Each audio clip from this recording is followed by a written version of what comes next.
Welcome to Talk Around Riyadh, the Wheel of Time showcast. I am your host, Joe Perry, here with my co-host, Jen Isgro, Tom Kokoza, and the very special, not Brendan Johnston. I'm not. No, I have a very special guest here with us, Brooke Armstrong. Welcome, Brooke. Glad to have you here. This has been a long time coming, I think. Are you excited and pumped? Let me tell you something. This has been a very long time coming. At the last party, I sat down with Jen. I expressed to her, I don't know if I got emotional at that point, how much I've been waiting to come on Talk Around Riyadh. I know I've spoken to both you and Joe, Tom, about it.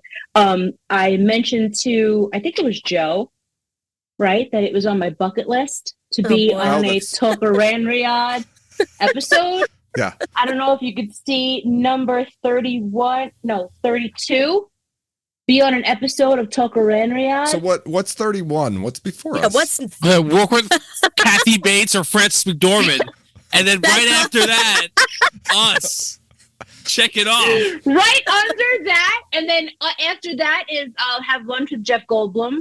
Wow. I felt, yeah. I'd rather have lunch with Jeff Goldblum than be here. That's for sure. I don't know. No, I love you guys too much. And 34 is to be an ambassador to an interstellar civilization.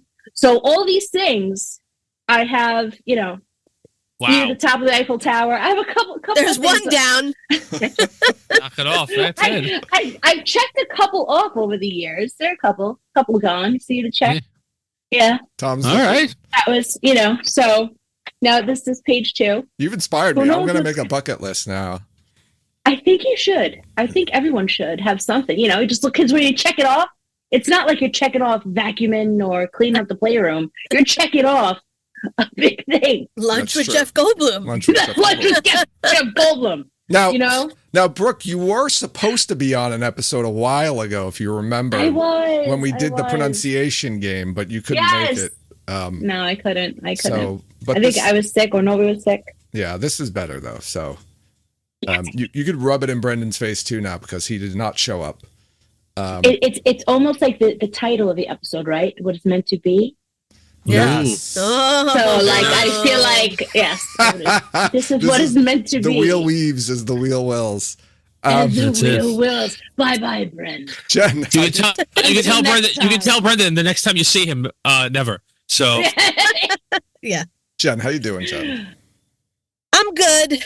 It's Thursday. Sorry to everyone, but I have Tom's favorite activity tomorrow night. Can anyone guess what it is? Bingo? Oy. No. Trunk or treat?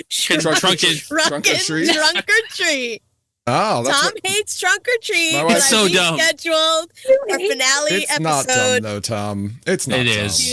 Have you ever been to one? Trunk or treat tomorrow. Yes, I was at one. I didn't know that's where we were going. That's the problem. You shouldn't be going to a trunk or treat. That's why you think it's dumb. You have to be in the. That's why I think you make the trunk. Not for you.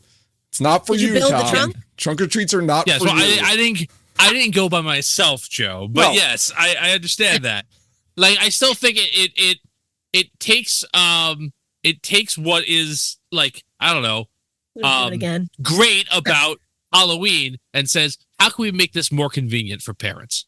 Like, and I don't feel like that. I feel like that's not. It's on top of trick or treating. It's not to replace trick or treating. Listen, no, it is to replace trick or treating. I don't find it. Listen, it doesn't replace trick or treating because it's not on Halloween. It's not on Halloween. Was that invented during COVID or was that before then? No, I think probably was before. No, it was before COVID. Before? Okay. Yeah. I don't know. My first one I went to was just last year. I don't know. I know they went to one, so. I have actually I know how Tom really feels about this. I believe this is what Tom said last time we talked about trunk or treat. It's a little rapey, yeah. No, it is not rapey. And yes, Skeeter and chat, we did have this conversation probably the last 2 years. Oh no, that wasn't it. I'm sorry. This is what Tom said last time. Hail Satan. That's it. I will say though that my daughter's school, which is also Joe's grammar school, goes above and beyond. And there was no trick or treats when I was a kid. No, there weren't. School. But No, now it people didn't. love spending their money on things. Well, like yes, this, there's so. a lot of people at that school do like spending their But money. All right, let's move on because I'm literally getting aggravated. Oh Yeah, boy. all right, Okay, all right. Tom, how are you? We already know. I'm how really Tom is. pissed off. I'm pissed off. This thing. You waited too long. That ship has been sunken by Moraine. Let's move on. Let's get into this episode here. The final episode of season 2. What was meant to be. We get a cold open. We're back to real cold opens in the season. Although last week we did have a cold open with the flashback. Another flashback cold open. And this is where Brendan is sorely missed because we know Brendan loves the Age of Legends stuff. And this is an Age of Legends flashback. We got Luz Theron talking with Shamael. Shamael's being held prisoner. Just like rewatching this scene, doesn't this come off more as Luz Theron being the villain in this scene? Like if you saw this scene in a bubble, in a vacuum, I would think Luz Theron's the villain and Shamael's the good guy. Well, maybe he wants you to think that. Who wants you to think that? Is Shamael. Did he write this scene? He produced and it. direct I don't know. You can't watch it in a bubble. But I'm saying, like, if You can watch it in a bubble, but all the dialogue, like, Luz Theron saying they're already been imprisoned, and Shamael's like, they're gonna die. Oh, Luz Theron's like, you're gonna kill them all, and he's like, are they not gonna die if I don't do this? Yeah. And it just comes off as like Luz Theron's the villain and Shamael's the one who's being treated From a certain unfairly. point of view. Yeah. And then we get the mention of Moghedien and Samael, which is our little teaser that we're going to get a scene at the end, which I thought was really cool. Mm-hmm. But they are. What'd you think of this opening scene? I thought it did have me confused a little bit, as Joe was saying. It kind of made me feel for Ishmael. It just, I don't know. It was, it had me a little confused for a moment there. Just for the record, I had not read the books. So everyone knows. I should have said that at the beginning, right? Yes. Well, I so everyone knows I have not read Wheel of Time yet. I actually, I take that back. I have it on my Kindle and I'm up to about page 26. It's been that way for the past 20,000 2 years. pages. I'm so excited to get through this first chapter. You should try the audiobooks. You can listen to Rosamund do them. Oh, that's true. That's or true. at least the first I really four. like to read though. I like to read. Gotcha. To hear, yeah. So yeah, like when the opening scene, I dug it. I dug it really because it's the first time that that I was able to see men channeling successfully. Is that am I correct there? Yeah. So that's how it's done. Yeah, I was like, well, those men haven't been gentled. They weren't handled at all. Okay. No, but I thought it was very, very cool to see and different to see them channeling around Shamael. Yeah. And they're formal. But again, too. Yes, extremely formal. It was evening. It was total evening. I don't know what it looked like outside. Black but tie. it was evening. It was black tie affair. It might have been a white tie affair. Oh, Another point that Luz Theron seems like the villain here is like, hey, I'm not gonna kill you. I'm going to imprison you where you will, and he even says like where you'll be alive and conscious and aware. And he's like, I know how much you want to die. How much you hate. And how much you hate to be alive. Yeah. So I'm not going to allow you the satisfaction of being dead. I'm going to keep you alive in like a conscious state of prison. Luz Theron is coming off as the evil, as the bad guy here in this scene. I'm telling you. It's like, it was very douchey. It was very, It is. Okay, so I'll just say this. On that specific note, I didn't think about this the first time I watched it, but I do have a point about that will be in the post-Brooke section of the show, unfortunately. Okay. Oh, okay. Okay. Oh, good. The little book spoilery. Sorry, Brooke, you're going to have to deal with that a bunch of times. I have a comment about something that Lucerne says. He says, they say the seal is so strong, Oh, yeah. not even I can break it. But like, is that they're just wrong? Who's they? First of all, who's they? Who are they? And they're wrong. I had this question last time. Other people broke it. I said, who are they? Yeah. And what do they do? Wasn't this his 4 to 5 male Aes Sedai? Yeah. 29 Helens agree. wasn't this his plan? Like, maybe he, I don't know. Yeah, I don't know. It's just, I think it's just like we can't really go into that right now. Too much time being spent. But a lot of this stuff kind of plays out. Well, some of the stuff comes to play during the episode. So let's get into the episode. We did get credits, right? We got the full credit sequence this time, the only time in the season. In the season, which I skipped through just because I didn't have much time to watch this episode. So, and we wait, I think I did not skip through it, and I think that this show has the most executive producers of any show on Earth. I don't know. There's like 12 separate executive producers.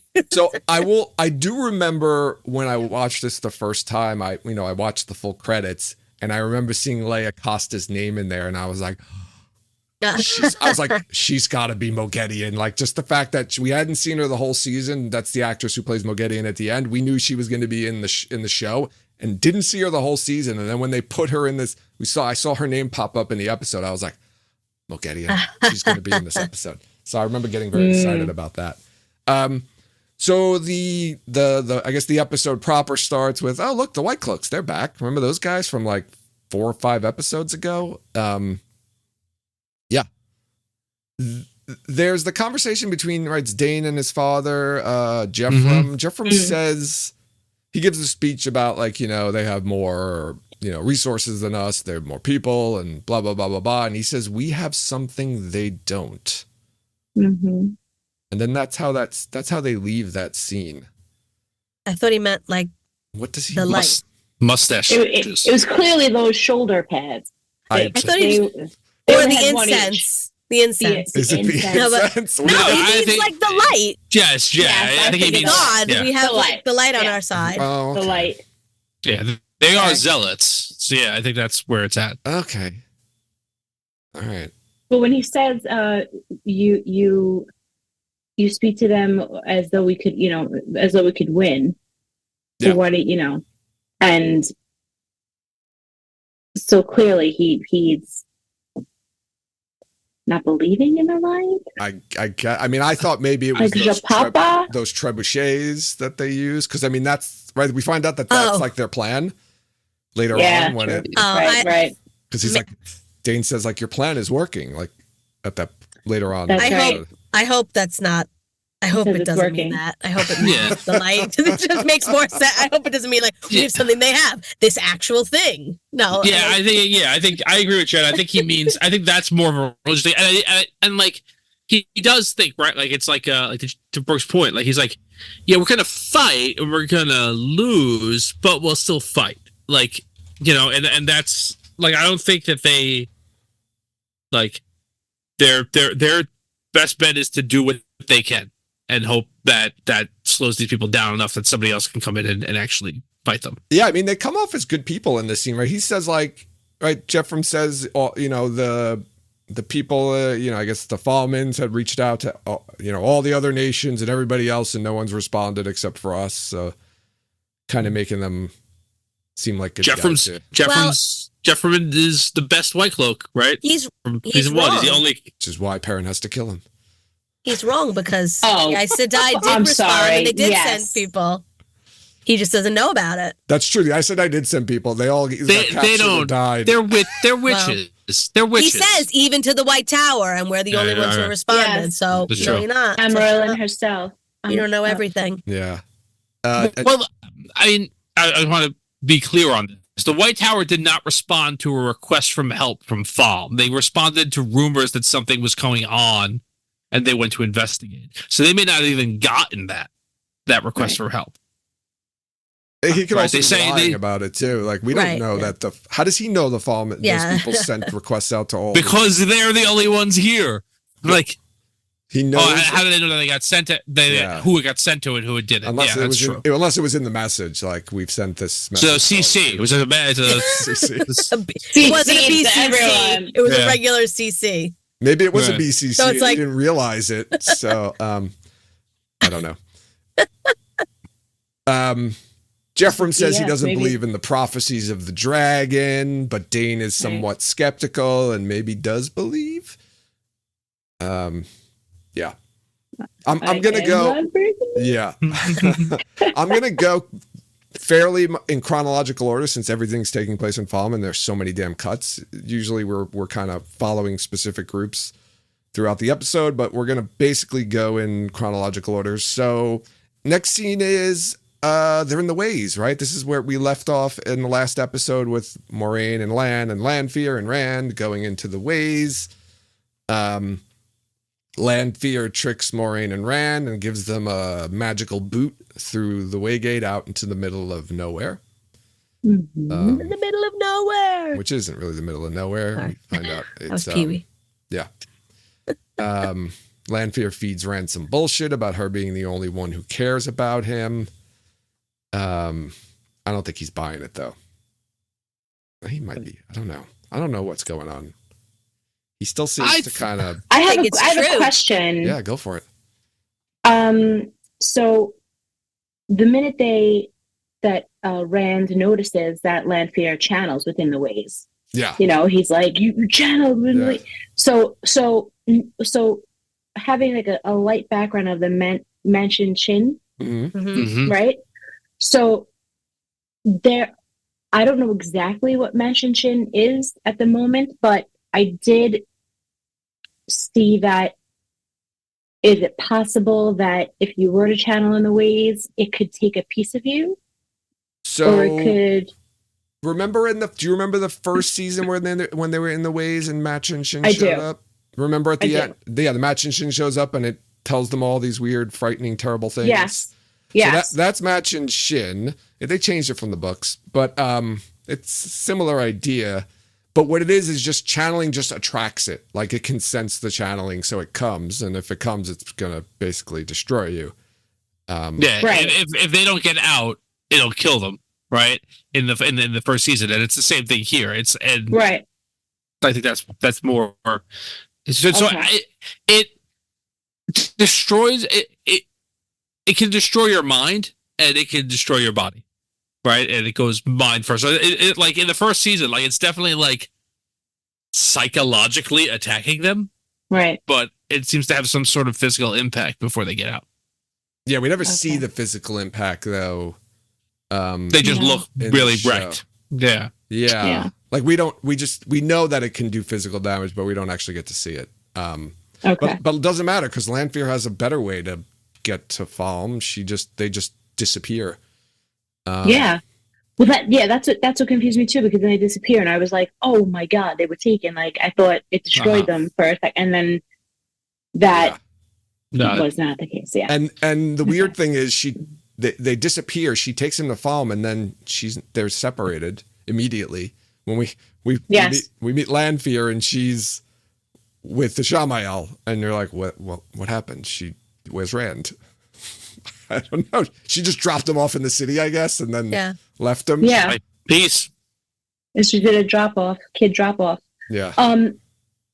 Another question. Do you think that I felt that I know Lanfear had set Moraine and Lan where they needed to be in order for whatever to happen down the road, right? Mm-hmm. However, do you think that she dropped them? I got the sense that she knew they had to reconnect. Do you think that she had given them that time to be with no distractions? I don't think so. I don't think so. I don't know what she was doing. To be honest, I don't even know if she knew where that gateway was going to lead. I think she put them there so that it would take them X amount of time so that she could have X amount of time to get Rand to where he needed to be, so that she would be perfectly timed with her banner over the sky.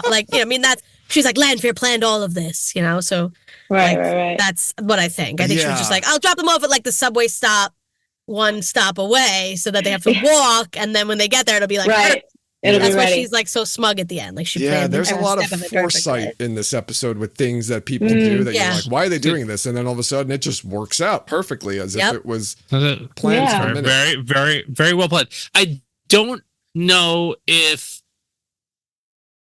I guess my impression of Lanfear is not somebody who really cares about anybody other than herself and maybe Rand. Yeah, so I don't know if she really. I don't. Yeah. I don't. Well, I didn't know. I don't know if it was reconnect to like for them to like rekindle and like have an all-inclusive weekend at Breezes or anything like that. But I thought it was just like for maybe for her to feel for it to be more powerful for her right. Her channeling and her confidence and to feel more and for them to be more in sync because. I don't know. I just feel like repairing that bond would have made it better for. It does work out very well. Only if it's better for Lanfear. Nothing to do with like Moiraine's emotional state or anything. No. I don't think she's caring about them. I think she's caring about her performance as far as being able to undo the shield. To do whatever else to Rand and when the time need be. Raise the banner and all that stuff. Yeah, and I don't even know if that's like. That I don't even think is a plan at this point. I feel like Shamael was calling an audible when he does that whole thing about shielding Rand. I don't think that's part of his original plan. Because remember, he's not expecting Rand to be showing up so early. Because when Lanfear and him meet, right? She's like, "Oh, I brought Rand," and he's like, "Whoa, it's too soon. I don't have enough time yet." And she goes on about like, we could give you 10 whatever years, and you still wouldn't be ready, or you'd find an excuse not to be ready. So I think she's just like, I need Moiraine out of here so I can do some shit.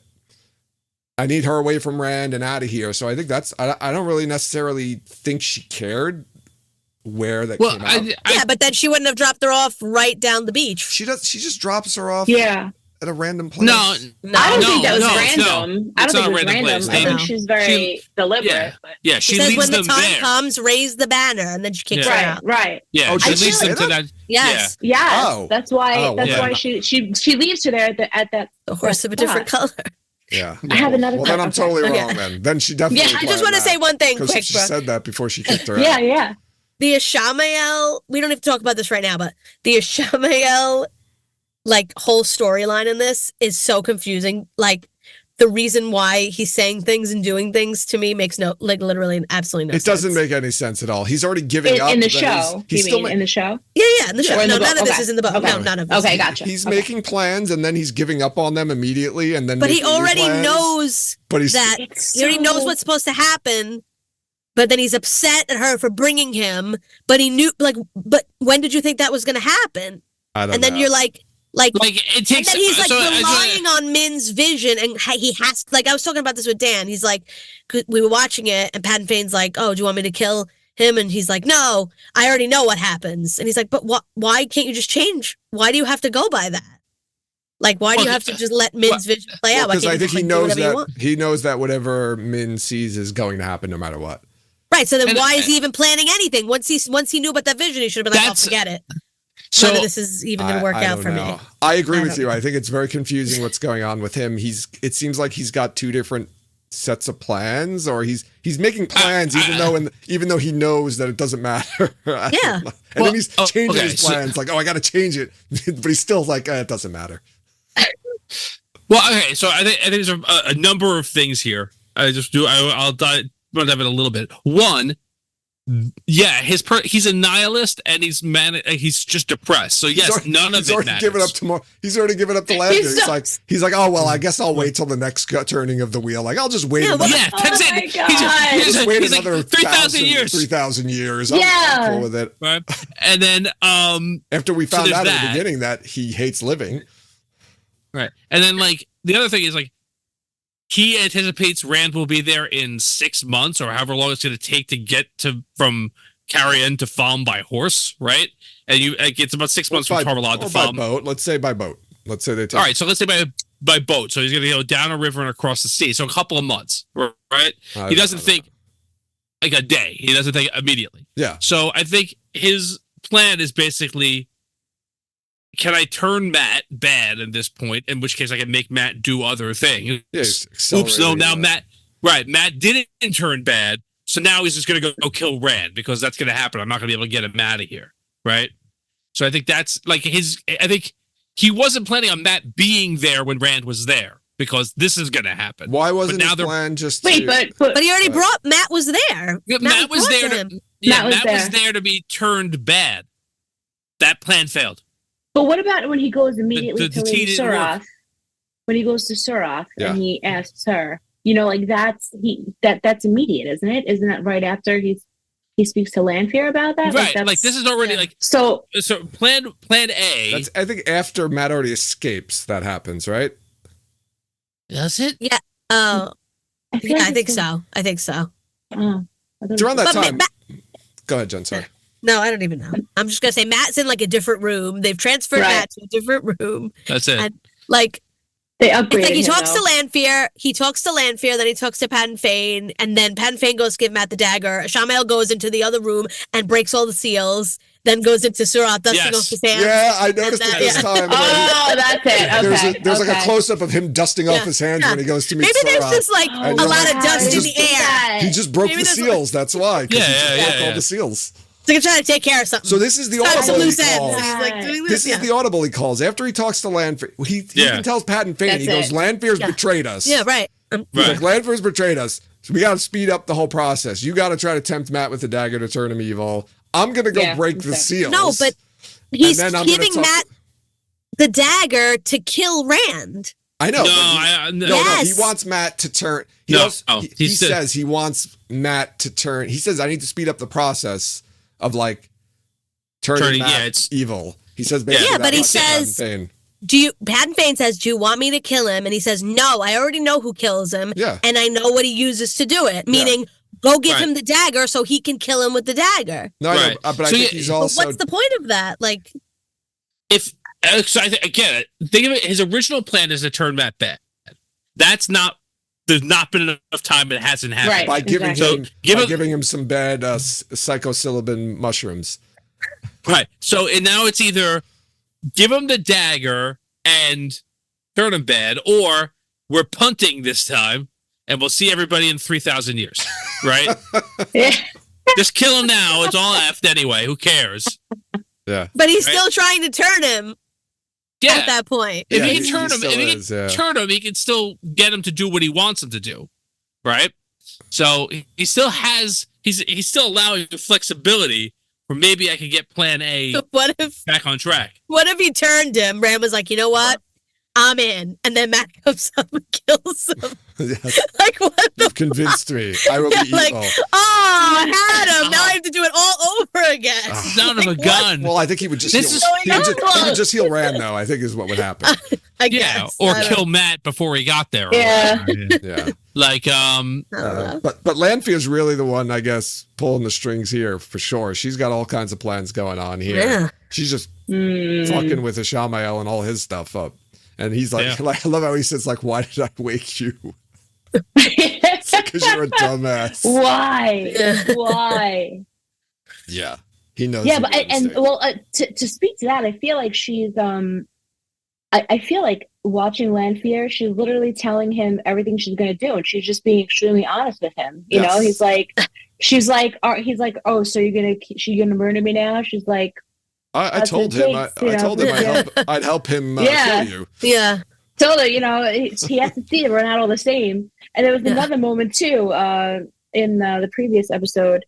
He said something else, and she was like, or he said, "Are you gonna betray me?" Yeah, she's like, obviously. Yeah, she's like, obviously. It's like she's just like, yeah, I'm telling you exactly what I'm doing. But you're not believing me. He pulls the pin and drops the grenade before he goes, though, by breaking all those seals. Oh my god, great. But I don't know, so then he still thinks, though, that he, like you said, either he can turn Rand or whatnot. I don't know what he thinks, because he makes that plan with Suroth about, like, get all the demonic out of here. I want them to shield him.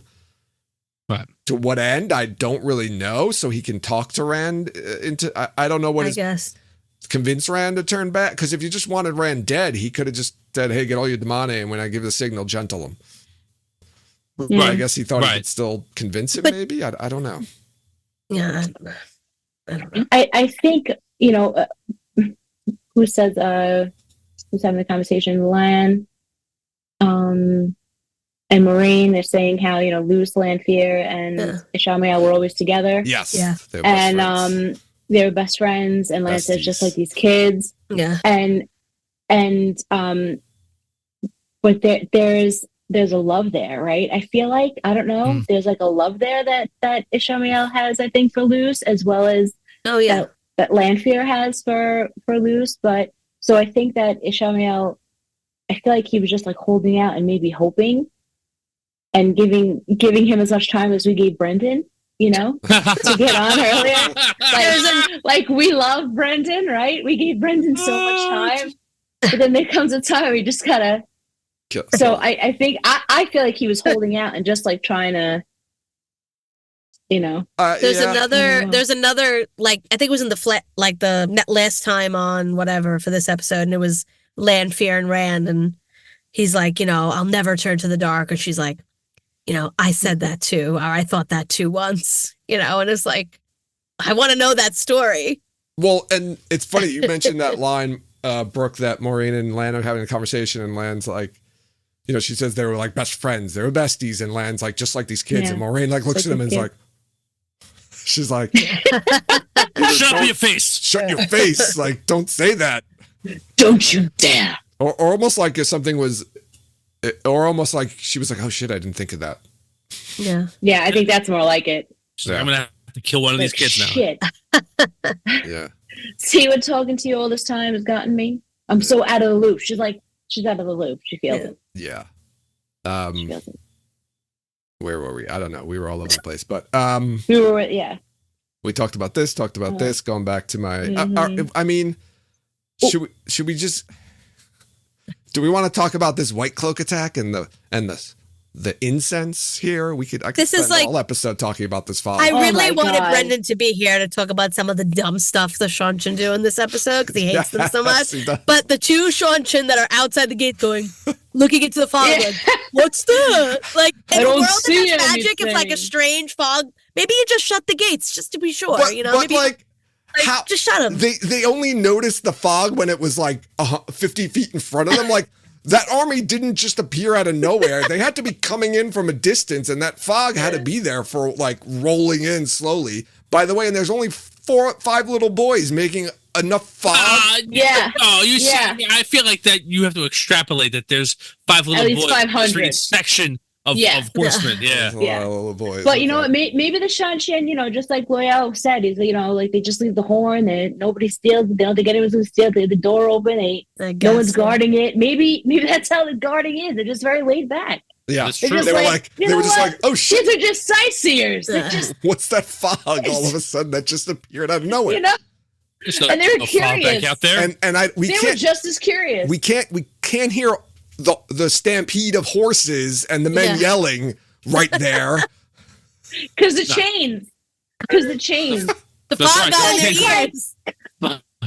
It's sound suppressant fog. We clearly the helmet probably covers their ears. I don't even think they have ear holes. The helmet. It's exactly like the scene in Monty Python and the Holy Grail with the guy with Lancelot running at the 2 guards, and he just keeps running, and he's really, really far away, and all of a sudden he's just right on top of them. There and kills them. The one guy just gets. I know we talked about this the first time we watched it, but I do love how the one Sanshin just gets like darted into the wall. Yes, like So that's it. Oh god, nobody's armor is protecting them from anything in this episode. No. Just things are going right through the chest plates like they're butter. It's just you know what I think what it comes down to is just like the landscape that they chose for this is like a just big open desert, and they're like, well, we can't have an army just appear out of nowhere. How are we going to make this look somewhat well, is that like an homage to the book with the fog? Yeah, it's supposed to. Like the fog's later though. That's from the. But it's supposed to fill the whole city, and like so maybe that was like a extra fog. They couldn't get enough money out of all the millions of dollars they spent on this for enough fog. Should have just VFX.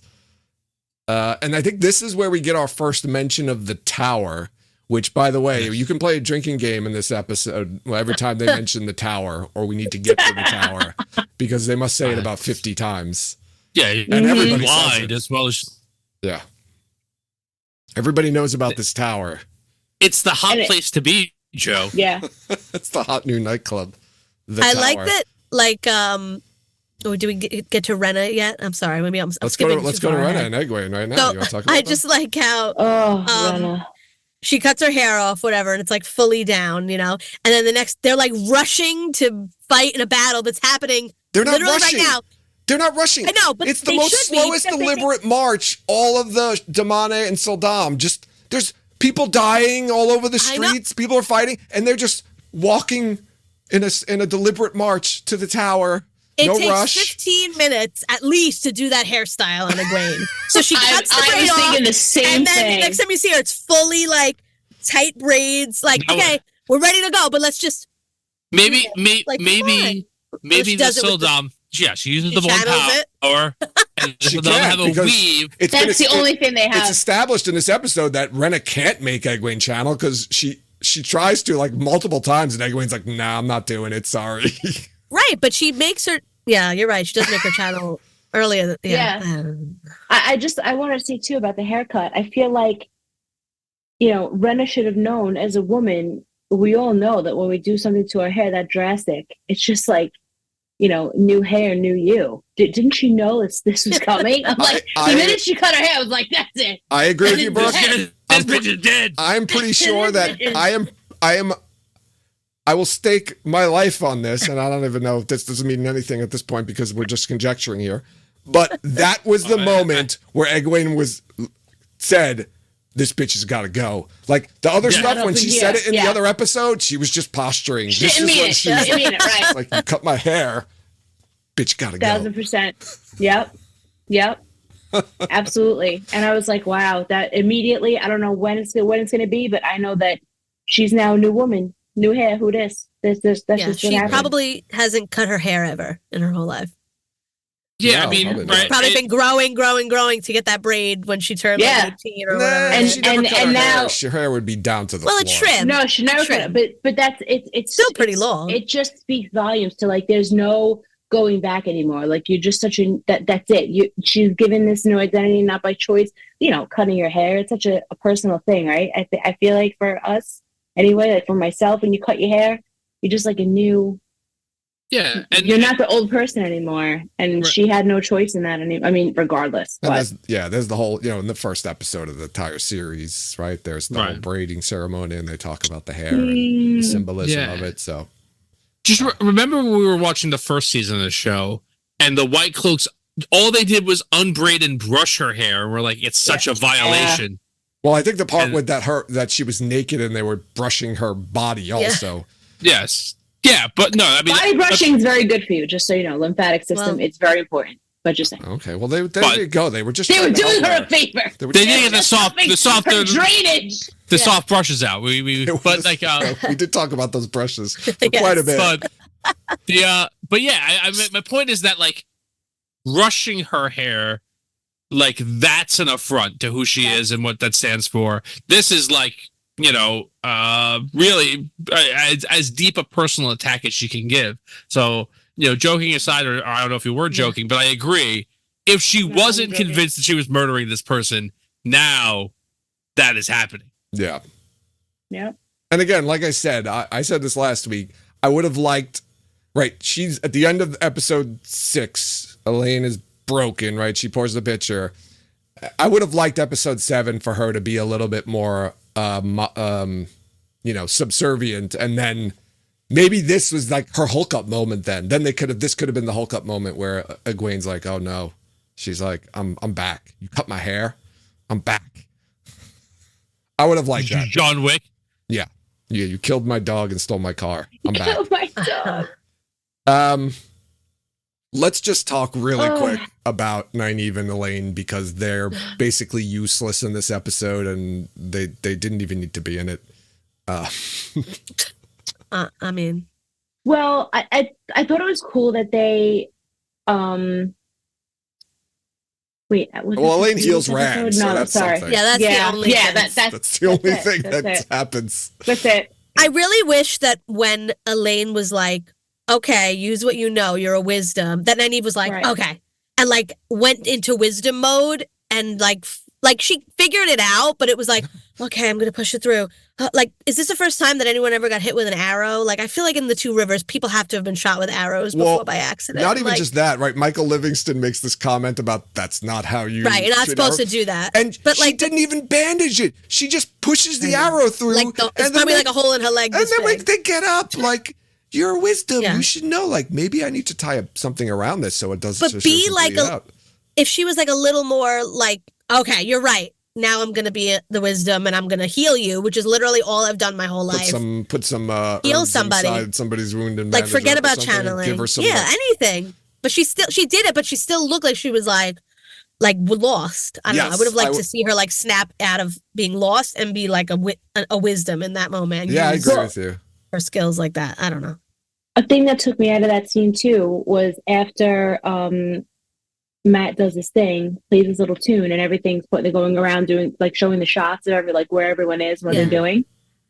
Elaine and Nynaeve are like Elaine's actually like smiling and like looks like she's laughing with Nynaeve as she's about to do the arrow thing. I don't know if it was just like a bad cut or a bad edit, but it totally took me out, and I was like, wait a second, this is such a heavy moment. This is a hard-hitting moment, and here she is like, it wasn't like painful, or maybe it was pain. Maybe she was wincing. It didn't look like a wince. It looked like she was laughing a little bit, and I was like, oh man, that sucks. I mean, she's just so pretty that even when she's like yelling in pain, Elaine, she just looks so, it's true. Damn it, she looks so good.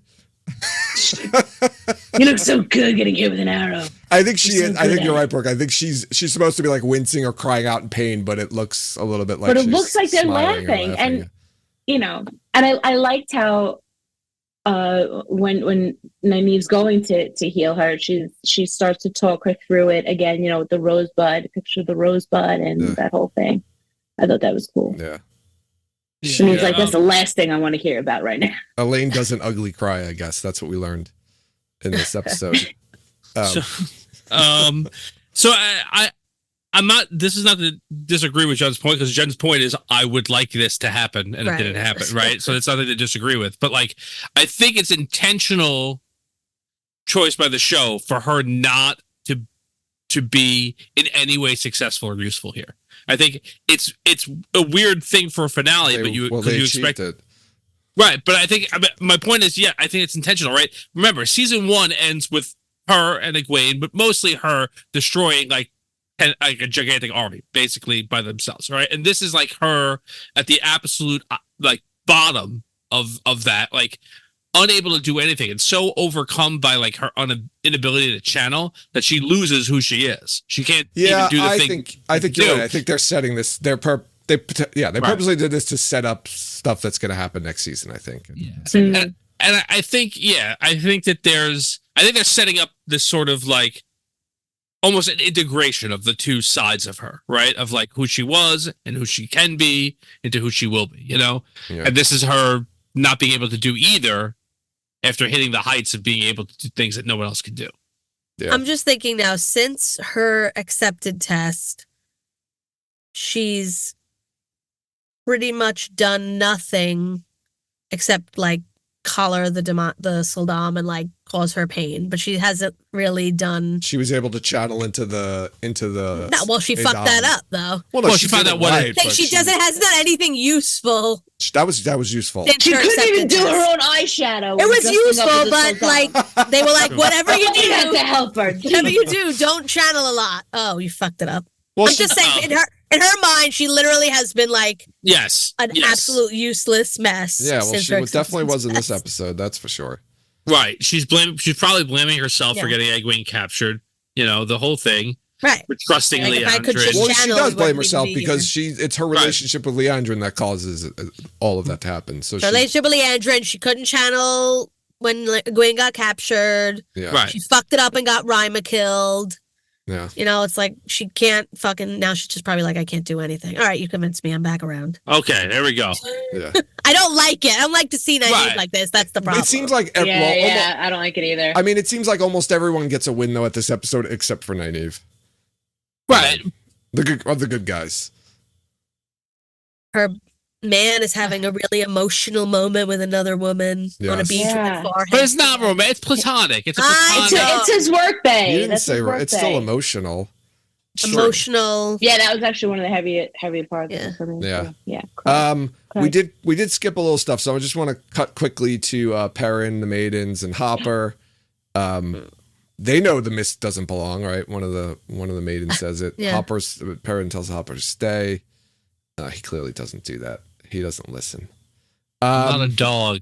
I'm your friend. Do we want to talk about when they meet up when they find Loyal and Ingtar? Wait, can I just make one comment about Avienda? Yes. I love the way that when she says many people awake from the dream today, because their whole ritual, and I just think that's such a cool way to say that just so many people are going to die. Everyone's just going to die. Yep. It's such a beautiful thing. It's like many people awake from the dream today. I like that song, right? Life is but a dream. Yes, I don't think that's what that. Yeah. Okay. And then you die. And yes, you wake Tom. up from the dream. You wake up from the dream. That's how it works. Dun, dun, dun. Yeah. So they find Loyal, and he's with Ingtar, who's dressed in Shanchin armor all of a sudden. And oh, look, Massima's there. Where did he come from? The gym. He's been working out his arms. And they have the horn. Clearly. And they have the horn. And they have the horn. And a way to open it. We can Lanfear got it out. We're good. Yeah. Let's go. Hey, how'd you get up there? Wasn't easy. That's all you need to know. We joke around, Brooke, that there's like one day we'll get a deleted scene of a deleted episode of what happened with them, how they got the horn, how Ingtar got the Shanchin armor, and where Massima came from, because they're just there, and there's clearly a ton of stuff is said on. Yeah. Yeah, it's just gonna be a little a juicy episode extra. That's it. Yeah. I feel like when Loyal's making like his dramatic speech about like the heroes of today, the maidens are just like, they're just like awkwardly all standing there watching him give this like dramatic speech. It's weird. Yeah. And then immediately after, Ingtar's dead. I know that's the absolute. It's actually the worst, and it literally means nothing. Oh yeah. I'm sorry, it doesn't. Ingtar dying, his sacrifice. Yeah. Oh well, this is a stupid thing. This is one of the things I don't like about the episode, is that he literally says 30 seconds before, one man can hold 50 here, and then proceeds to get killed after only killing like 5 or 6 guys. And he's like, run, and they just stand there and watch him get killed. They don't even run. They just that's not his fault. I know, but like it's used nothing. He does nothing. His sacrifice accomplishes literally nothing. Yeah, he just fights for 32 seconds, not even, probably 15, and 3 guys stab him. Yeah. And he says his last name, which you've literally never heard up until this point in the show, and it means nothing. Yes. Like, what even? I'm telling you, there's definitely a deleted scene here. There is, of course. There has to be. There has to be a deleted scene that makes a little more sense out of this. I don't know what they should. They shouldn't even. Yeah, they should have just like. What would they have done with him? Though he had to leave. No, but I mean, he could have died. They shouldn't have just like made it a thing. Like he should have just died while they were fighting everybody else. Like they didn't have to put a whole separate scene of this. I think, but I have a feeling there's a bunch of deleted scenes and they were trying to piece it all together.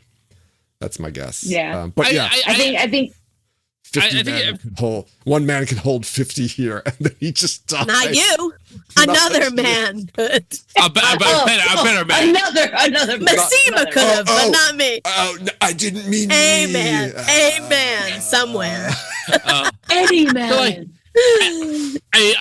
I don't disagree with anything you're saying. I do think that like even if his sacrifice does nothing to propel them forward, it does something, I think, to propel, like, to give weight to Loyal's words. Like, this is like, wow, I didn't even make a connection between those two. No, it's like, hey, this is the time. There's not to be afraid. This is the time where you have to do things like this, right? And like, where you have to be willing to sacrifice for the greater good. Like, this wasn't that great a good. but I was willing to sacrifice. Yeah, right? But you didn't have to. You should have just kept running. You should have stayed with them. It didn't. He didn't do anything. He didn't help them. I understand what you're saying, but it didn't. Well, that's again not his fault. They just stood there and watched rather than run away. So I want to talk. Let's go talk about this Moraine and Lan reunion scene. I will say this: as much as I ranted about the Lan storyline in the last few episodes, I do still really like this scene though. It's a really well done scene. The whole Lan is better than Moraine, the way when she explains, "No, I didn't mean it that way. You were always my better." Aw, that's so sweet. It is sweet. Yeah. Because he's sorry it was too late. He's sorry he took so long to really come through for her, as far as like realizing that we was able to be seen upon her, and him telling her like that was he still did his job. He still no matter what. There's one thing though that this scene is missing. She still didn't apologize to him. She still owes him an apology. That's all. That's all I'm gonna leave that there. Yeah, it's not really his. He went above and beyond his responsibility to research channeling. Well, it's not even like his wheelhouse. Especially if there seems like did he know? Yeah, like isn't that his thing though? Isn't he supposed to do that? Well, I don't know, because he's supposed to just protect her. But I feel like isn't that protecting her? It feels like they were, in a way, their bond was broken. Took it above and beyond. Right? So you have to know what you're protecting. You got to know all the ways that what you're protecting can be attacked. Well, you're right. That's just like I don't know if people were talking about this on Discord, or if we were talking about this last week, that people were saying she like released the bond completely before she went to the Eye of the World. Like she wasn't masking her bond. So no, it wasn't masked. It was released so that if she died there, he wouldn't feel her death. Thought she was masking the bond. Yes. He didn't realize the bond was released. If she had died, he would have felt the death, and that's why she was like talking up Nynaeve to him, blah blah blah blah, figuring he would go to her if she died, and then that's why this is like a full rebonding. Like they're not bonded at all right now, and what they do here is her bonding him again. Oh, okay. That's why it's like so. I don't know if that's true, but that's what I read, and it actually makes sense.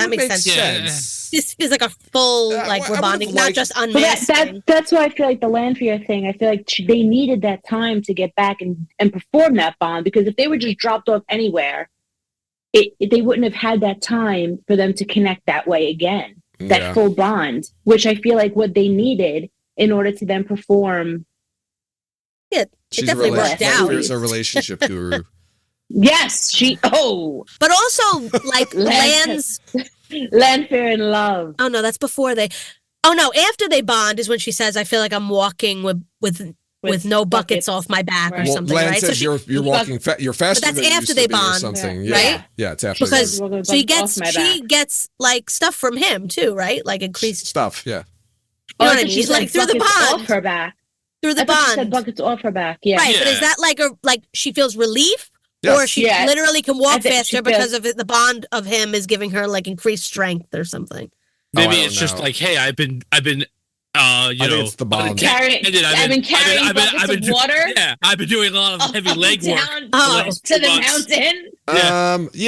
But this is the first time he's noticing that she's walking fast. I think it was more of the bond, like. I'm being a joke, but like, I think she's also making a reference to that. The bond, right. Yeah. Like, you could fill a bucket with these tears. Tears. Let's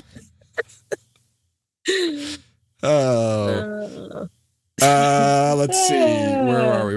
Okay, the tower. Right, we're at the tower. Finally, a lot of stuff's gonna happen at the tower. Egwene's there.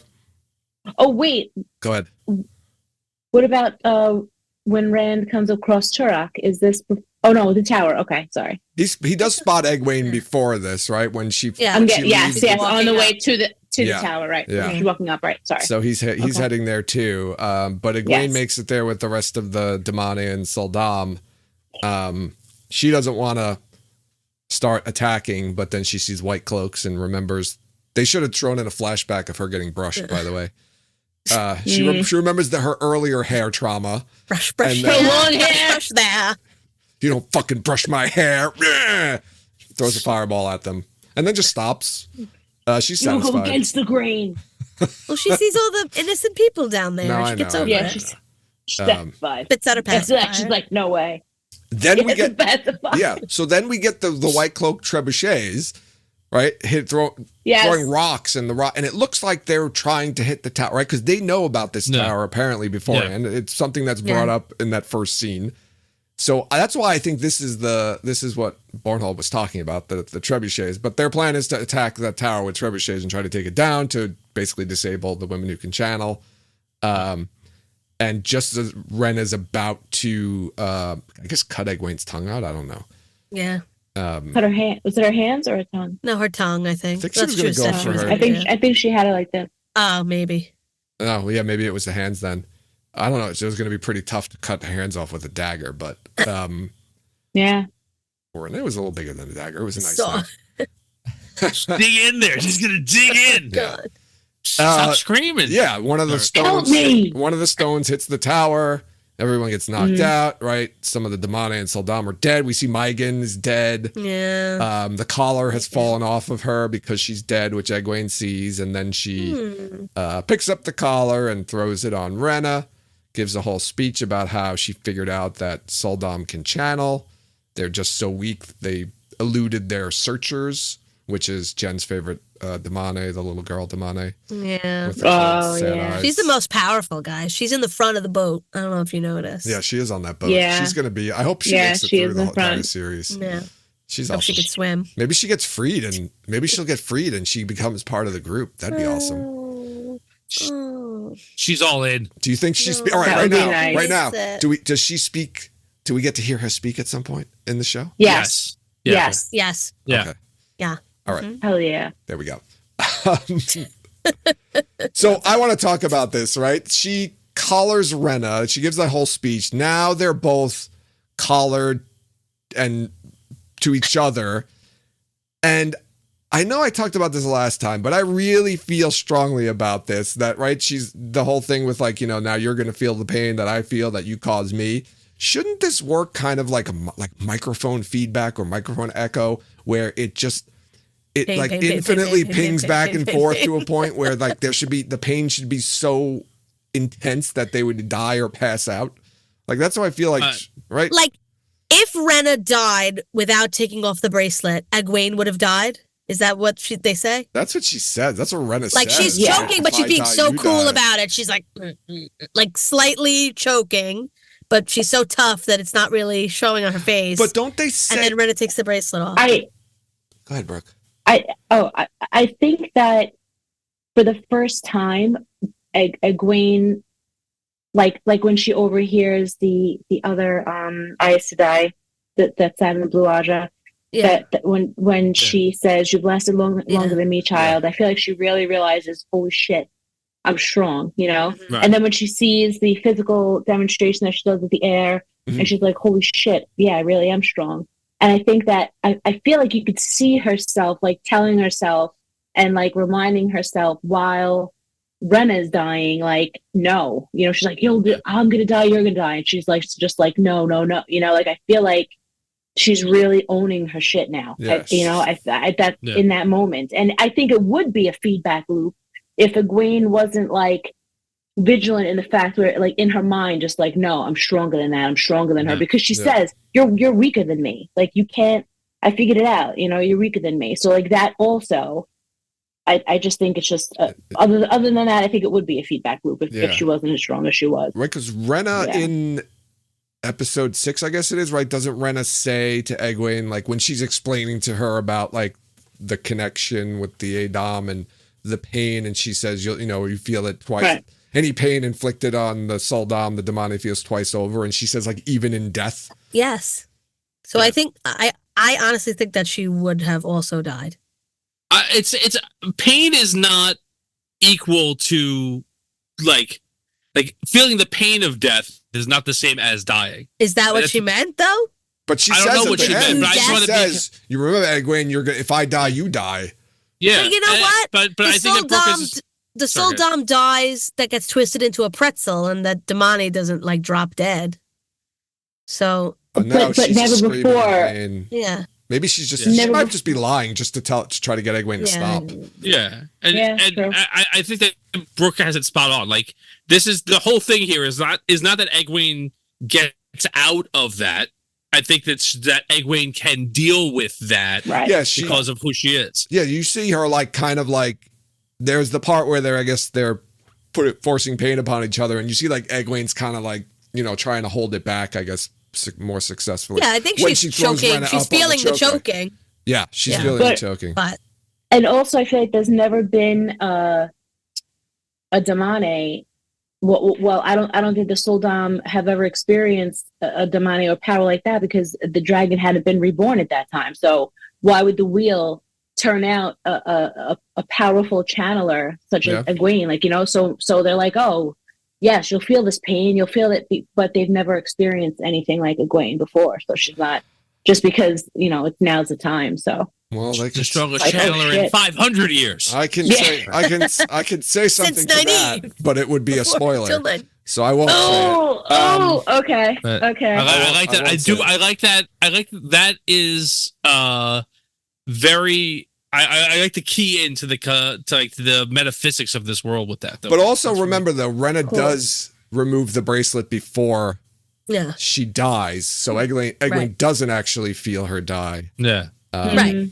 So that's what we don't. But so we never. I guess we'll never know if that's true or not. The world may never know. Never know. The world will never. And then Egwene's just like, I'm going to leave you there. She should have took out her braid when she left her there. I thought that would have took way too long. She would have sat there. No, it's really quick. It's very quick. All you gotta do, Jen, just go like this. She should have cut her braids off. She just has to switch wigs. That's all. Yeah. Maybe if Rena cut her hair the night before, she would have been a different person too. She would have been ready to take up. Yeah. We get Rand killing Turok with the one power. Turok. And he kills Turok exactly where Egwene was first collared. That's exactly the spot that they were on. That right there. Look at that. Yeah. So I thought that was pretty cool. It's like, That is pretty cool. I just want to also say Turok is nice because he's literally coming out saying, don't hurt anybody that, doesn't raise a sword to us. We don't want to hurt anyone that doesn't deserve it or whatever. And then Rand just kills him. He's not nice. I'm half joking, but he does come out saying that.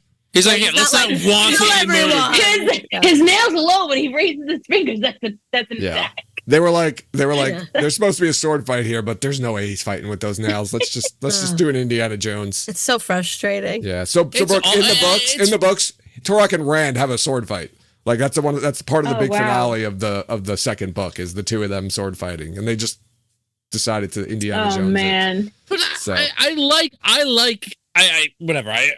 We were thinking before the show came out, we were talking about the sword fight for a while because it's a cool part in the books. But I do like that Rand's just like, this isn't. You're not what I'm here for. Yeah. And I like the face that he gives to the guy that does the Harry Carey. And I like Rand's like, okay. I purposely let you. Could have. Yeah. You could have written many a book, but okay.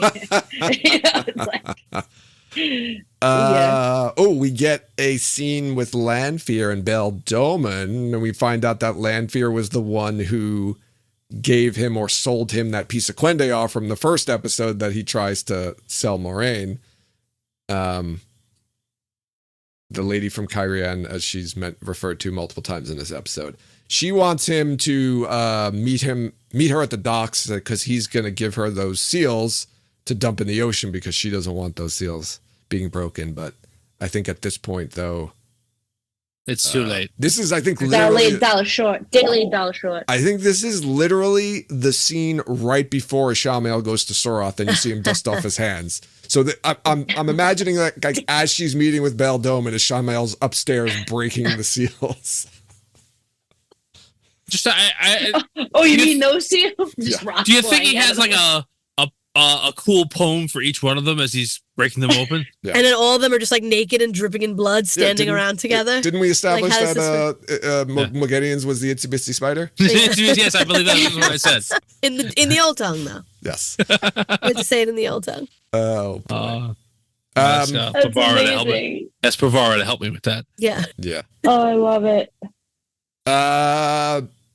What did we? Oh man, I skipped all the Matt stuff. Right? There's Matt stuff we didn't talk about. Matt. Oh, we did talk about Matt and the dagger, but he escapes. Well, right? on the horn. Yeah. Well. Yeah. So he escapes. The dagger. He ties the dagger up to the pole, the bedpost. Escapes. He meets up with Perrin, which is great. Yes. Maidens do some killing. He says, "Oh, you need to get in this box. I have something that'll help." Uses the dagger to carve open the box. Yeah, the dagger's pretty handy for getting out of a jam. Yeah. Hope they hold on to that. Yeah. I don't know. We'll see what happens. Not literally. Not actually. On a stick. Yeah. Hold on to the stick. Figuratively hold on to it. I hope they dangle that away from them for a really long time. Yeah. Although Fane wasn't happy about Ishamael's plan about the dagger, because when he says, "I know how he gets killed," Fane looks at him like, "Oh man, I don't want to give up this dagger." I like the dagger. It's my dagger. Yeah. I do not appreciate you blowing past by one of my favorite lines in the whole series. The joke about Rand's hair. Yes. Go ahead. Oh. Shit. No, I love the line. We didn't get up to that yet. It's right here. You did. You already moved past it. You moved past it. I did move past it. Oh. Yeah. They got a shit haircut. He's love it. He says he's got shite hair. Shite hair. Shite. Yeah. Is it shite? Yeah, I think it says shite hair. It's he's alive. Yes. He's got shite hair, but he's alive. But there's a great line, right? When they're gonna go bring the horn to the tower, right? Because that's where it's happening. That's where things are going down at the tower. I think I saw that horn in Home Goods last week. Actually, did. You should have bought it. It looks like I would have reimbursed you. It's from Home Goods. You got to find the picture that Omar. Oh, you have to show you the picture. Somebody posted a picture of a vase. Like put the picture of the horn on a table with like flowers in it. Yes, that's exactly what it looks like. That's immediately where my mind went. It's in our Discord somewhere. We'll have to send it to you. I'm sorry. Yes, please. But there's a nice little part here where I didn't remember, right? So it's like, oh, we got to get the horn to Rand, and then like Sean should come, so they have to start fighting, and Perrin's like, go, bring Rand the horn, and Matt's like, he says like, I don't want to leave you, and it's like, oh, Matt's trying to be a good friend again. Yeah. He is. He just keeps trying not to leave people this season, but he's just not really good at it, or something always happens. But that's okay, because Matt gets to blow the horn. But yes, he does. Before he does that, right, Rand shows up at the tower to save Egwene, but she's already, I guess, saved herself. Then Ishamael shows up, and he gives the signal, I guess, and all the Damane shield him. Egwene gets her second concussion of this episode, I think. Is it? Yeah. Well, second or third. First when the trebuchet second knocks at the tower and everyone gets knocked down. Yeah. So this is Egwene gets her second concussion. Jen, I'm not sure how many were up for the season, but I don't know, probably like 30. Egwene, I'm pretty sure, has got CTE at this point. Egwene at least has 3. Has 3 in the last few episodes. Yeah. At least her third concussion. Yeah. Okay.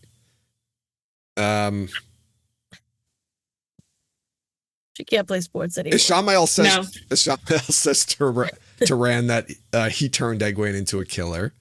So I guess he's still trying his plan, I guess. Yeah. I guess his last ditch effort. He's still trying to talk Rand into like, nah, you just come join me, help me out, instead of doing what you're doing because you're hurting your friends. I don't know. I feel like he's just, his heart isn't in it. No, I think it's clear that it isn't. But then it's sometimes Ishamael's heart? Yeah. Sometimes it does, and sometimes he doesn't. I don't know. He's still giving it the old college try, but yeah, I think he's tired. I think as soon as Lanfear shows up and says, "I brought Rand," he's only been freed for like 6 months, and he's already tired. I think he's like, he already knows this is like, I'll go through the motions, but like, this isn't gonna work. Yeah. Like, I think he's already there. He's already mentally there. I mean, Joe, for the record, he wasn't sleeping. Shamiel might have been freed for 6 months, but he wasn't sleeping. But I mean, he's free though. He's not sitting in like prison stasis in a conscious state. He's just tired of it all. It's too much dust. There's dust and fog. He doesn't like the fog. I wonder if they were able to sleep while they were imprisoned. While they're conscious, so maybe they could sleep. No, I don't think. I think it's just like when you're made to keep your eyes open, but your mind's open. I think that's worse. I don't know. The world will never know. Yeah, just like the Tootsie Pops.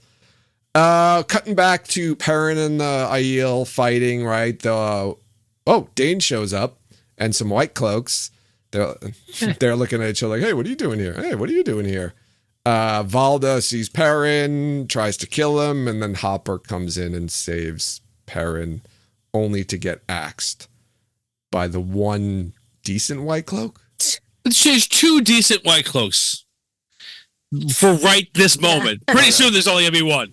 I love how Bornold's, axes Hopper, just turns around, doesn't even look back, and he's like, Valda, to me. And Valda's literally like on the ground, having just been mauled by a wolf. He just doesn't even look back at him. He just jumps up and runs. Like, yeah. Oh my God. Poor Hopper dies. Get over it. Yeah, man, that was horrible. And then that was very tough. Perrin murders Bornhold, that's an even exchange, right? You kill my wolf, I'm going to kill a person. Loved it. You know what I should do right now? Pick up an axe and go crazy with it. That always ends up really well for me. You know who really loved it? Dane. Thrilled. Yes. Thrilled by that. And he doesn't turn around until after like the second axe hit. No. The first one, he's definitely dead. His whole chest caves in. But he hits him again. And this was deliberate. This wasn't an accident like with his wife. No. He went right for him. He's like, yes, you killed my friend. I'm going to murder you. Yes, and Dane has every right to murder Perrin. So when absolutely 100%. When there's a vengeance coming in where everyone's like, oh, well, Perrin's gonna, Perrin's justified. No. Absolutely not. Bornhold killed a dog, a wolf. Perrin killed a man. Hold on. I'm sorry. Pardon me. Hopper wasn't just a wolf. He doesn't know that. Yeah, well, it doesn't. Okay, even if I'll say this. Oh. Okay, you killed my best friend. It's not his best friend, but he's just a friend. But you killed my best friend. You killed my dad. I'm still justified for killing you. Well, also, it's like war, and a wolf ran in out of nowhere and started attacking his guy. Yes. What's he supposed to do? Just stand there? Right. No. I'm not saying. I'm just saying that Perrin's feeling for Hopper. That's Yes, he doesn't. I don't think. Yes, he thinks of it as a peer, not as a. Correct. Yes. Correct. Yes. Yeah, I'm with you. I'm not saying Dane has to look at him like that, but yeah. Dane doesn't know that. And Dane doesn't know. Neither does Bornhold. Well, he's like, that's what I'm saying. Like a wolf is killing one of the white cloaks. Yeah, that's right. True. Which is 100% justified. Yes. Right? And then Perrin's just like, oh, I'm going to kill you now. No, Perrin should just go like, hey, man, that was my friend. Are they known to the white folks? No. Hey. I don't think you just killed somebody. No. That wasn't nice. You like a chest bump. Should have started with like a chest bump or like a shove, violent shove. I don't think Perrin's necessarily in like. Well, Perrin has to stop picking up his axe every time he gets a little annoyed about something. Okay. You know what? I think people just need to stop annoying him. They didn't have to pick up his axe. Yeah. I agree with you, Tom. People need to learn their place around Perrin. Relax for a second. That's the right phrase for annoyed. That's how he feels right now. Let's talk this out. Relax, Perrin. For 1 second. De-yellow those eyes. Wait, there was only the one time I noticed that he gave like a little chuckle. That was the one time, like when he wasn't with his friends, when he was with Avienda. Yeah. When they were asking, does that mean you can't bed with any other women? Or you can't lay with any other, and he gave like a little sliver of a chuckle. I was like, damn, I didn't know Perrin could smile. Like I didn't really know. he really I didn't know that happened.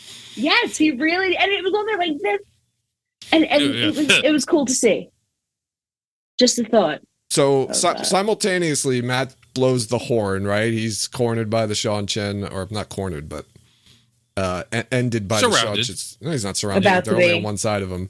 They're all standing at the end. Full army charge. Well, the rest of them are behind him down the stairs. They're just like, it's not like he can go back down there. He can go back down there and fight with Perrin and the Aiel and Massima. He could. He just left them. But no, I'm not saying that he should do that. I'm saying his whole point is to get to the tower to give Rand the horn, and they Sean Turner in his way. But so Mat blows the horn. But before we get to the actual blowing of the horn or Mat's side of it, right? Uno's one of the heroes who comes back, and when Perrin's fighting the White Cloaks after he kills Jeffrem, and I guess Dane's about to seek revenge on him, Uno shows up, saves him, and then before he leaves, he gives him the shield, as if Uno knows that he's going to need the shield to go block Ishamael's weaves with. It's just, this is one of the other things that I don't like about this episode. It just doesn't make any sense. I think that I hear what you're saying.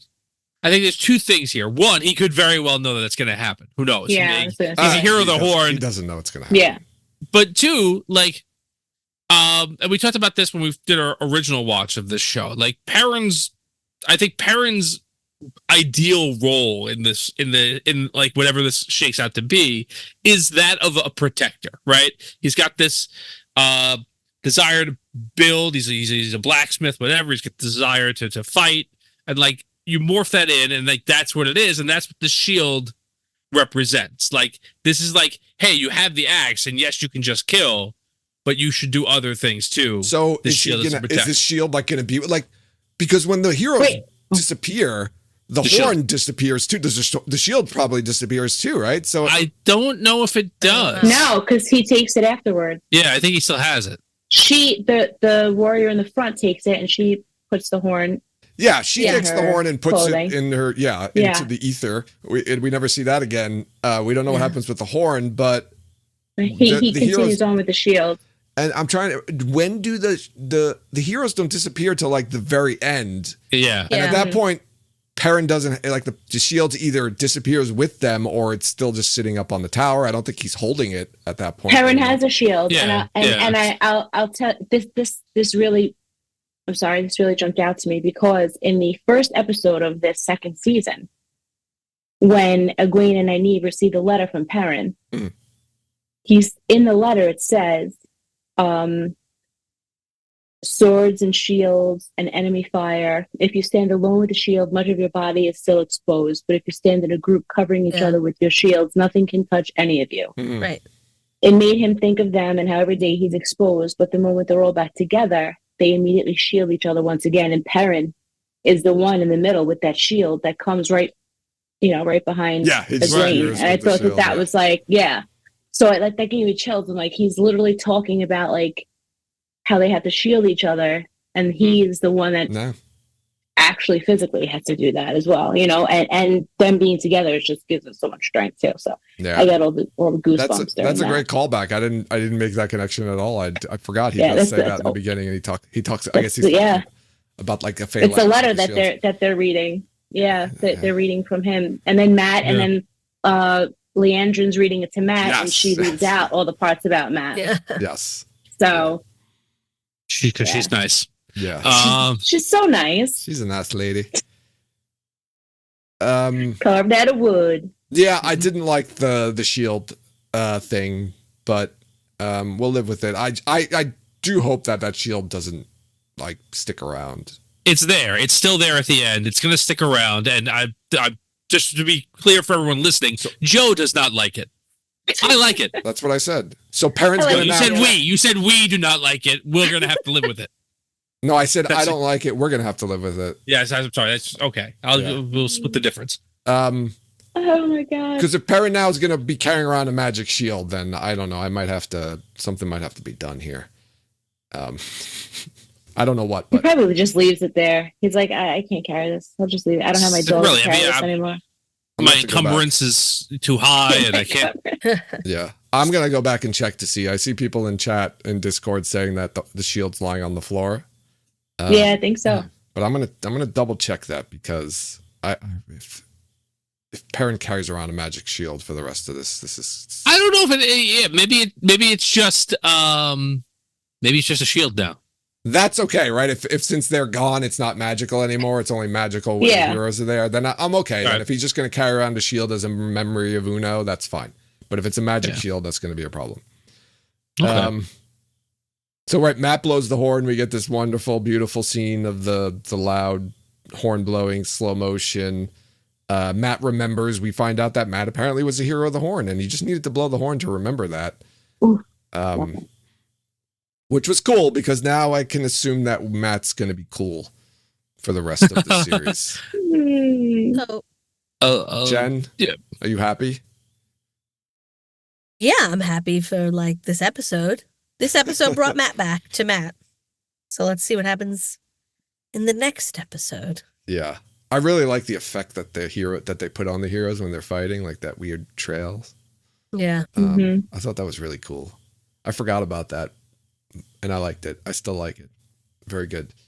It was on the shield too, Joe. Does that make you like the shield a little more? What was on the shield? That effect. Oh, yeah. That's the magic, right? That's the magic of the shield. Yeah. That's how we'll know. I just didn't know if it makes you like it more or not. No. If that shield appears in the next season and we see those trails, then we know it's still magical. If we don't see those weird trails. Will you like it then? Will you like it if it continues with those trails? No. It can't be magical anymore with or without the trails. So it draws the line at Perry can talk to wolves and he can get visions of the past. No magic shield. No magic shield, that's it. Well, a bridge too far. Well, all that other stuff's in the books, so. Sorry. Shield is not. Matt finally gets to the tower, right? We're getting everybody to the tower. I realized too here, right? When Rand is shielded, right? He gets back into his kneeling position from earlier in the season when Swan shields him. And then he stands up, and I remembered it's a callback to Land's advice for him. He says, whatever happens, face it on your feet. All right. Ooh, chills. Yeah, I didn't realize that was a callback to that. Rand gets up. He faces Ishamael. He sees Matt come up in the corner of his eye. Ishamael knows he's there. He throws the spear. Ishamael. It was such a simple illusion. How couldn't he have seen that? That's what Ishamael says. So simple. It looked real to me. I don't know. Every hair was in place, Ishamael.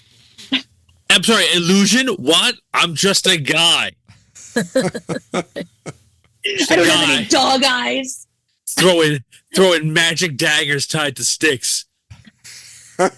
Stabbing his own friend with it. Hey, Min's vision came true. Not necessarily the way that we thought it was going to come true. Mini Min. But now, I don't know what Ishamael's intention is at this point, but before he can even do anything, Egwene. So what is Ishamael's intention? Let's ask this question, right? Because Egwene wakes up and puts up some sort of shield to block whatever Ishamael's doing. So is Ishamael's plan after Matt spears him with the dagger to then just kill Rand? I don't know what was... Yeah, I don't know. That was weird because he doesn't. No plan, Joe. He's just waiting. He just waits. But I think his plan now is to die.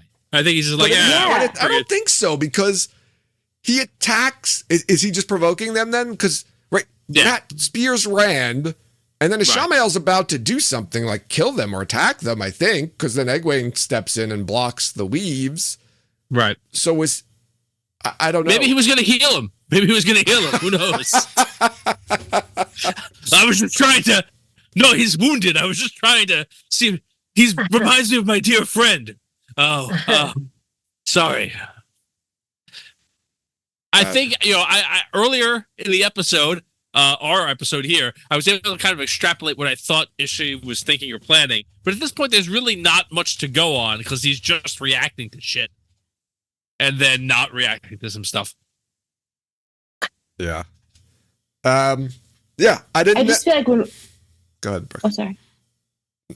No, you go. Okay. No, I was just going to say that it's a continuation of what is Ishamael doing? He's supposed to put up a signal for them to gentle Rand before that's what he dies. So he did. They're waiting for the full signal to gentle him. Was that what did it? No, he shoots it up. Well, that's the signal to shield him. That's the signal to shield him. Oh, he was just shielded. Okay. But then, right, Surath on the boat says, like, wait for the signal and then we're going to gentle him. I don't remember. I didn't go back. Was that established in that scene? Did he say we're going to gentle? Yes. He said to her, they know how to gentle a man, right? Oh, I thought he said she. Okay. Not the demane. Okay. And she's like, of course. So that was like his backup plan, I guess, right? Like if we have to, we're going to there's like plans on top of plans inside plans. I don't think he knows what he's doing. I think he's just making everything up as he goes along, to be honest with you. He's feeling the flow right now. And I feel like after the first question, when Rand does go to finally attack him, does he use Cat Cross's courtyard? Is that the move? Do we know? He uses walk with the sword pointed out. Walk with sword pointed out. But it sounds like that's when Lan, just stand straight up, everything, and use Cat Cross's courtyard, and then just put it right through. And I feel like that's when he comes out of the. He gets into like the posture. He gets into like a he does. But he doesn't. He does everything that Lan told him, like suggested. It's like stand up on your feet and then you just go. But literally, he just walks right to Ashamael, and Ashamael does nothing. It's like absolutely nothing. Yeah. So and that's great. I didn't think about that was Cat Cross's a courtyard, but I think you're right. Yeah, when he's the way he stands up, he's posturing, and he just goes right out. And it's that when you hear Lan explaining it, that's what it sounded like to me. That's what it looked like it would be to me. Yeah, I think once the shield is broken off of Rand, I think Ashamael's given up at that, like fully given up at that point. Yeah, like, he's like, oh well, no, that's. But he's like, I don't have anything else. He's like, I don't really even understand what happens. He's like Voldemort's out, like, or like, I don't know. I don't like, know. What? And he's like acting like this is it. I'm like, I don't exist anymore. Yeah, like, he's given up. He's given up. I think this is his final. But how? You can't just give up and then not get reborn. Oh no! I mean, in this turning, like he's like, all right, I'll just wait like he says. No, but he says like, I'll just wait till the next turning. Yeah, he was gonna wait alive, not dead. But this is better for him. But doesn't also wait? But when he says he sees nothing, doesn't that mean that he? That's what I mean. Like he's dying for good. I think I don't know. I mean, I don't think he's dead because I think he is. I think he's dead. I don't think that he's like incapable of being reborn up by the wheel. That's what I mean. Yeah, like I think he's just like, hey, it worked. I'm dead. I can't see anything anymore. But why does his body turn to ash and dust? Well, he's very old. Yeah. Well, yeah. So he's been alive. So old. He's been alive for what 3,000 years now. So he doesn't remember what it feels like to be dead, or at least he hasn't felt that in a long time. Which clearly he should never know what it feels like to be dead. Me either, man. I've only been alive for like he's died thousands of times. Not. Yeah, but not like that. Well, in the show, we have no indication of what you're saying. Whatever. He talks. That's he does. No, he says it to Rand. He brings it up like we've done this before, and we've done this. That he remembers doing it before. Yeah. Well, he remembers all of his past lives from the drink. Right, but while he's in that state, then in let's just say you're in waiting to be reborn, he almost alludes to in the opening scene. He almost alludes to like the fact that he sees it all, no matter what, whether he is alive or whether he's not technically alive. It's like he's. Well, he was imprisoned, not like. Right. No. Yeah. He wasn't. Yeah, he was like not really alive, but he was alive. He was just in prison. But all the I know, but he wasn't all the lifetimes that he went through with Luz before then, I feel like he's like when he closed his eyes or whatever, like you imagine, like he's just haunted by his past lives. Yes. But this time, I feel like that wasn't happening. So is that? I don't know because he's been alive for 3,000 years. He's not imprisoned anymore, so he's finally gotten the sweet release of death, which he hasn't known until like a previous life, which was thousands and thousands of years ago. But didn't he remember those lives?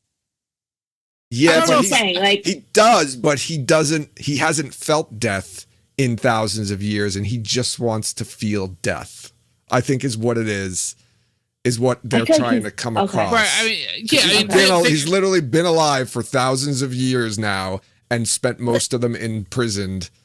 Right. Think about how the episode begins, right? With him, like, what you want to do is die. I'm not going to give that to you. I'm going to keep you alive, and it's like so that you can experience all the torturing misery of But he wants to break the wheel. He doesn't want to die. But he gives up. He gives up on the beginning of the episode where he's after with Lanfear. He's like, I guess I'll just wait till the next turning of the wheel. I think he's at some point he's partially given up on this already and just said like the worst thing that could happen to him at this point is he's thinking of is I die, which isn't that bad. Right. I think it's what he wants. Yeah. Right. Quiet. He wants to break the wheel so that the next time he dies, he's done. Right, that's what breaking the wheel is for him. Right, he wanted there's no reborn. Now. He wanted that to be happening now. Yeah, but that's what I'm saying. Isn't that happening now for him? I feel like that's happening now for him. No. That's what it seems like. I think that's what it feels like. Yeah. I think breaking the wheel is something that would happen to reality, not just he's talking about breaking reality and not, ending like the rebirth. Yeah. But there's a line in this episode that kind of contradicts all of this, right? When Fane and Shamael are talking earlier in the episode, Fane says something to the effect of, they're talking about when he says, Shamael says Lanfear's betrayed us, and he's like, we can't kill, Fane says something like, we can't kill her because the great Lord has given her immortality or eternal life. Right. So are we to believe then that Shamael doesn't have eternal life because he's just been killed? Well, why would he mention that? Why wouldn't he be like, we can't kill her? Because as you know, all of the Forsaken are eternal. Yeah, we've also seen Moraine like be killed and come back in this season. Right. Like it feels specific to Lanfear. Sorry, Lanfear. I think that like Ishi could die and be reborn. Lanfear, you stab her and she gets back up. Like so it's a different vibe. So it's two different things. So she has something that Shamael doesn't have. Then is what we're saying. Yeah, I think maybe that goes. That might go back to trebuchet. What if that goes back to like what hurt the whole thing about what you referenced earlier, Joe? And she says, I did that once, or I felt that way once. About maybe it goes. She wouldn't turn to the dark. Yeah, maybe it goes back to that. Like if she did something with the dragon, then she would get a more. If she were to. Well, I don't know how break the dragon. Then she would get immortality with the dark one. I like this comment Kate's making in Discord.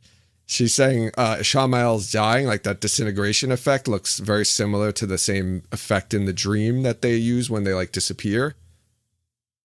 Oh, Lanfear does that to him in the dream when he disappears. Well, we're assuming that Lanfear does that. No, otherwise it looks like he does it too in the first.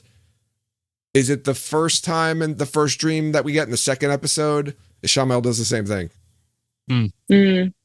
It's similar to I don't know, Cade. Maybe that's just because the VFX people really like that effect and kind of just tweaked it a bit for this, or maybe it is something. Maybe Shamael's not dead. Maybe he's went into a dream, or maybe this whole thing is his dream. Maybe this whole thing is his dream. Right, we did hear that many people are going to wake from the dream by Avienda in the beginning. So. Yes. I don't know. I love it. Yeah. All right, Perrin shows up and uses his magic shield to block the weaves. I wrote my note here is this is so dumb, and I'm going to stick by that part.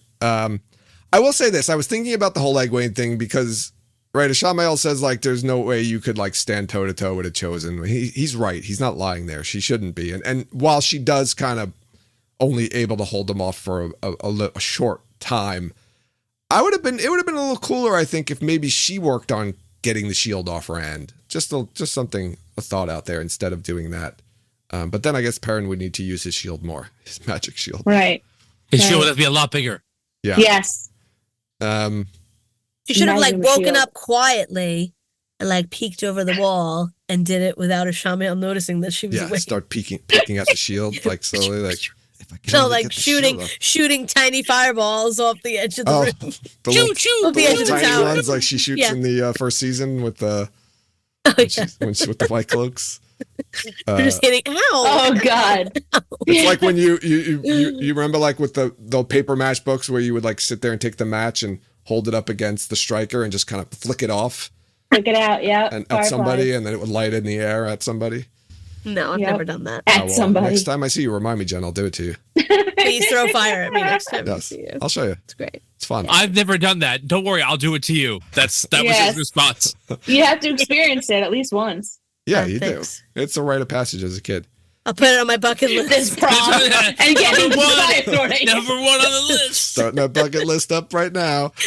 Nynaeve and Elaine show up and to the tower, and we get something useful. Now, Elaine is able to heal Rand from his wound, or semi-heals it. It doesn't look like she really is able to fully heal it. And we get that wonderful moment of in the middle of the healing, which I realized at this time, like I didn't realize it was like right in the middle of the healing, where like we kind of stopped for a second, and Rand's like, "Who are you?" And it's just like, I'm Elaine. And then we go back, and then she goes. Is back it the to first healing. time she's not like, I'm the daughter heir of Andor? Yeah. Yes. She like forgot who she is. was. It is. I'm Elaine. Yeah. She doesn't even say I'm Elaine. She's just like, Elaine. I love that I called that the week before the show came out. Yes, that was amazing. I was like, this is a Little Mermaid moment. Jen Oh, no, it wasn't the week before the show. It was well before the show. It was for like a trailer. It was for like, the trailer. these two shots go together, and that's... You pieced it together, and then I posted, I made the meme of it, posted it on, and it was right. It was exactly right. Nailed it. Nailed it. And there was another part too when Egwene first meets Elaine, and Elaine says to Egwene, "Don't you wonder what the future holds, bro?" Yeah. Here it is, girl. This is what it holds, bro. This is your ex-boyfriend? He's so dreamy. That guy you thought was dead. Yeah. You're going to make his stomach look like a marble Entenmann's cake.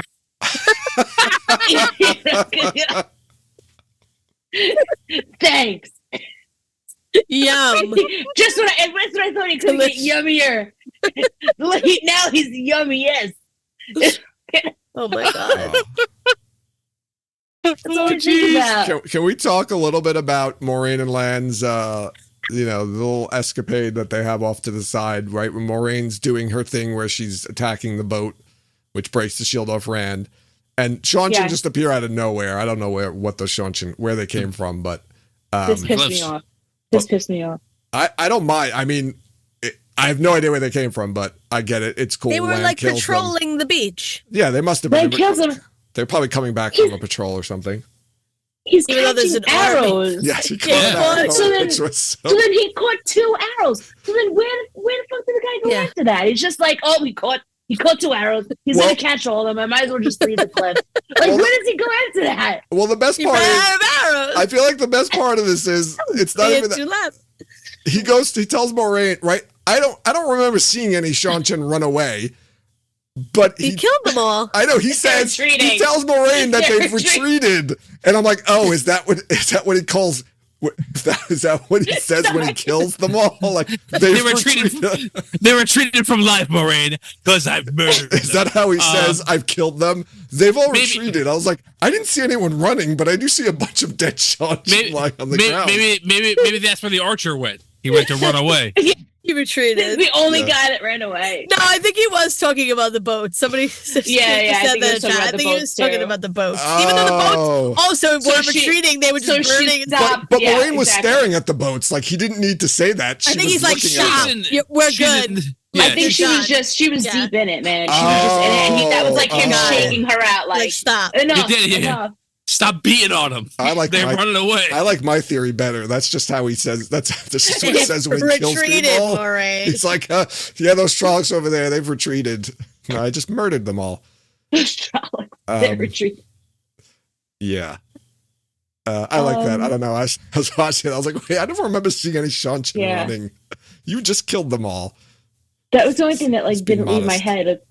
What about the archer? Like, okay, he catches this arrow, and that was it. Like, the guy's like, he kills one of them with the arrow that he catches. He kills. That's the one thing I can do is this, and I'm it's making not it worse. working. I'm not giving him any more arrows. I just want to kill my friends with my arrow. Forget it. I'm out of here. We're just giving him more weapons by shooting arrows at him. He's killing everyone. He throws his shoes down and starts That's it. like, forget it. All right. So Moraine creates the dragon banner, or a fiery dragon. That pissed me off too. You thought what? Why did that piss you off? It was just corny. Is that what you think, or because a dragon's supposed to breathe fire. When he just opens his mouth, and it's just like the sound waves. Like it's like so anticlimactic. Yeah. Okay. Great. Fire. He's fire. So something should come out of his mouth still, not just like okay. Reverberated air. I mean, I dig it. I dig the dragon. Totally dig it. But I feel like there should be something else, because when he roars, I don't know. I just feel it's like, yes, you roar too. I just feel like it's just like, ugh. It's not corny. It's okay. Say it. It was corny. Yeah. It's a bit corny. No, yeah. I like the dragon. The corniness was that nothing came out of his mouth, but the shaking of the air. I didn't like it. You wanted the fire-breathing dragon to breathe the fire. Breathe it. Yeah. Is it too much to fucking ask for a fire-breathing dragon made of fire to breathe fire? I guess it is. I don't know what to say. I guess again, a bridge too far. It was too much fire. A bridge too far. It's just it's way too much. What if he burned one of them by accident? That's true.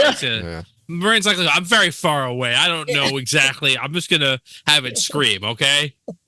We should have gotten like we should have gotten that, like the Harry Potter Prisoner of Azkaban scene where like Moraine's just standing around like, wait, where's the banner of fire? Where's the banner of fire? And then she's like, oh, wait a second, it was me. I need to do the banner of fire. Oh, sorry. I was too busy drowning these ships. Yeah. Sinking these ships that have already been sunk. Yeah, well, I mean, I don't know if we want to debate this again. No, just move on. Clearly attacks people. I don't know. Clearly attacks people, fine. but okay. They're fine. She gets enraged. She's very mad at Elvira. The dragon is reborn. People are cheering. Lanfear is pleased for a moment. We get a nice hero shot of all the six of them on top of the tower, with the dragon not breathing fire. Sorry, Brooke.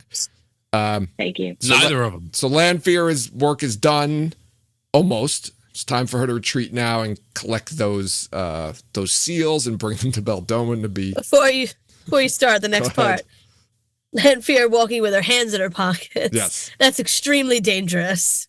But that's how confident she is.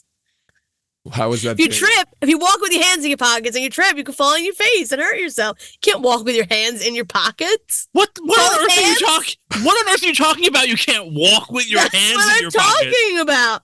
Oh, Brooke, you're muted. We don't hear you. But you know I'm right. You don't walk with your hands in your pocket. You're right. You're right. You don't teach your children. You teach your children that when you walk, you don't put your hands in your pocket. I teach my children to walk cool. I don't know what the two of you maybe are one in. But not you walk down the street. What are they walking on a runway? If they fall, they can't stop themselves. Yes. You can't stop. How often do you fall when you walk? That you need to make sure you don't have your hands in your pocket. If it's icy out, you can trip over anything. Children don't. I didn't see any ice. I didn't see any ice there. How many times have you fallen on your face and used your hands to protect yourself? How many times has that happened to you in your life? Are you seeing every time you trip, you're going to put your hands down? How often are you tripping, though? What's the question is how often? I trip the life fantastic. Do me. I get it if you trip a lot. If you have if you're clumsy and you're falling a lot, then yes, don't walk with your hands in your pockets. I have fallen, and that is a testament to not. Just get listen. Sidewalks are like this, dude. Sidewalks are like this. Yeah. Okay. Holger says it. We've lived in New York. If there is a fucking sidewalk. Holger says it. Holger's saying it right. He says, "I think there are bigger dangers in falling than falling on your face." I just noticed, and it stood out to me because you shouldn't walk. It's true. That's all I'm gonna say. That's it. Okay. And I think she's so confident that she doesn't care if she falls on her face. She knows she'll catch herself with the power, so she would. Yeah, she also can do magic, which if she did fall, she could just catch herself. In that moment, I felt very, I felt a very quick flashback to Ari Gold and Entourage, like like their friend, like all of Rand's friends just found out he's like the Dragon Reborn. It's like Vinny Chase getting a movie deal. Like all his friends are like, oh shit. That's his entourage. Yeah. Let's hug it out, and then bitch. there's Lanfear as Ari Gold walking down the hallway, like, yeah, I just fucking signed Vinny Chase. Yeah, you know, it's like I don't know. I don't know why it took me back to that. But, all right. Yeah. But yeah, but all is not down. well. Lanfear shows up into the room to collect the seals, and they are broken. Flashback to Ishamael brushing his hands off earlier in the episode, which was great. That's a great little thing they put in there. And one of the Forsaken is sitting there waiting for her, speaking to herself, and this is Moghedien. Basically just saying like, hey, we're free. We're going to fuck shit up, and you can't stop us. And that's basically it. And what does it end with? Lanfear says, "Light help protect you, or help you, Randall Thor." Right. Yeah. Think about it. This is a woman who has pledged her soul to the Dark One. She is so afraid. She falls back on her lapsed religion. Yeah, I think the fact that she says "light protect" is really bizarre, but whatever, it works. Yeah. Right. I think that's like, to me it. She's saying like, I can't protect you anymore. Like I can't protect. Not only that, but like literally, like nothing can protect you, like except for like the Creator himself. Like you are so, and like it shows how rattled and scared she is by that interaction. Yeah. Yeah. And that's what was it when she cuts her hand? And she shows the cut on her hand. I think that's like a sharp weave. That's just cutting, because. Okay. I think whatever Moghedien did, she shielded her and then she was able to cut her. I guess just to prove that she could do it. Yeah. I have a question. The rings that Ishamael and that you see Lanfear with, I don't know if Moghedien has one. If the other one had, I don't know if Moghedien has one, but does that allow them to enter Teleran Riyadh, or is that just Forsaken jewelry you get when you get in the club? I don't exactly know if that's just like old school jewelry from the Age of Legends, or if it's some sort of Forsaken club ring, or I don't know. Yeah. I don't know the answer to that question. I don't think it's anything that has any magical powers, but who knows? We could learn later on that it does. Yeah. The Luz and in season 1, the flashback with Luz and Luz has it too. They have it too. So I think it's just like that's your Aes Sedai ring. It could be their Aes Sedai ring, right? Because they were both Aes Sedai, right? They were all Aes Sedai at one point. Yeah. I don't know if all the other men that were channeling, I don't know if I caught that they were wearing that too. Yeah. We could go back. I think I gotta check it out. Okay. That might have been it. So there's an interesting line too that Moghedien says here, which I didn't catch on the first they're all interesting lines. Viewings, but she basically says that right, because she's clearly like a little unhinged at this point, but she kind of says that she wasn't always like that, but basically Lanfear bullied her, and now this is the way she is because of that. Because she says like, oh, you used to always kind of make fun of me and say that I was too weak or too whatever, or but clearly she's not that way anymore, Moghedien, because she seems to come off batshit crazy. So I think what she's trying to say there is, I used to be like this, but because you made fun of me so much, now I'm nuts. That's what I get from this. Yeah, I got out. Yeah, she bullied her so much that she finally snapped. Can we throw you in a dumpster? Awesome. Also Jeremy Piven.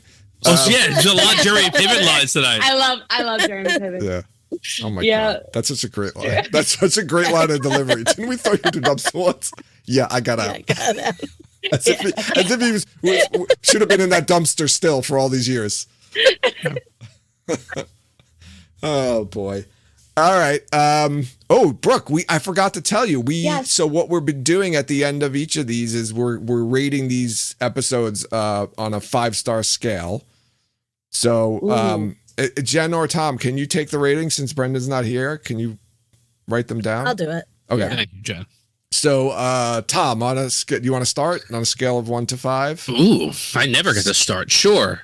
I'll start. I love this episode, and I will give it a 4.75. All right, I'm close with you. I'm going to give it a 4.5. It's a fun episode for sure. Like, there's a lot of great, exciting things happen. I'm still, like I said, I'm upset about like Elaine and Nynaeve kind of getting sidelined for almost the whole episode, and there's a couple of little things like the shield I thought was dumb, but it doesn't totally kill the episode. So I'm going to give it a 4.5 because it was jam packed with good stuff. Do you want? I think I'm going to give it a 4. I like it a lot, but the Ishamael stuff and the Ingtar, it's a lot that just like annoyed me. So, but 4, I think 4 is still good. So I'm going to give it a 4. Yeah. What about you, Brooke? I think I'm going to give it a 4.7. 4.75. 4.7. No. No, you can't do it like that. No, you can't. Everybody yells at me. You can't do it by What? tenths. You got to do it. Come on. Quarter 4.5 fragments. or 4.75. Then 4.75 or 4.5? No. 4.72. I can't do 4.6. No. Dude, he's going to give you 4.6 Hold and on, not this was 4.7. not described to me. You know how Quarters. I know, I forgot. It was my Quarter. fault. I didn't tell you before. It's the one thing I forgot to tell you beforehand. All right, Quarters. All right, I guess 4.75 then. Okay. All right. Sorry. Under protest. All right. That was Brendan, the Ingtar. Hundreds. Ingtar, the extra 5. It took 5 away for Ingtar, but okay, fine. Brendan texted me from his slumber. He says 6 stars. No, sorry. Oh, I thought he really texted you. No, I'm sure he's asleep. We're going to get a text at like 5:48 tomorrow morning. Yes. God damn it. I missed you, Brendan. Brooke, I want to thank you for joining us. It has been a pleasure to have you here. I want to thank you guys. This was fun. You had some Glad great we could- observations. Yeah, glad we were able really. to help you scratch your You brought it. your bucket list. I mean, Yeah. Thank you. Scratch it off. Wait, hold on. in Hold on, between I didn't check Kathy it out yet. Bates and Jeff Goldblum, I mean, where else could the Check it Check, there. baby. Check, For baby. those of you 1, listening, 2, 3, 4, check. Brooke baby, is check, checking baby. it off 1, of her 2, 3. bucket It is list. check. Literally. Check, baby. 1, 2. Yes. Oh, shit. Wait, hold on. I planted beautiful roses in my backyard. I got another one. Everything's coming up, Brooke. Yeah, feed and wash an elephant. That's next. Okay. I love you guys. It has been an honor. It has been so much fun. I can't tell you. Is there anything you want to plug before you go, or a shout out? I'd like to give a shout out to all my homies over at Audio Dungeon, PX Studios. We go live on Wednesday nights, live at 8:30ish, 9 o'clock-ish. Yeah, and it's come hang out and chill and have fun with us. We play a tabletop game and we just BS. So, but this was, I have to say, a lot more. No, I can't say that. I can't say that on camera. But I will say this. I'll say it to you guys off camera. Yeah, you guys get it. But I am I'll saying cut this this. from the episode.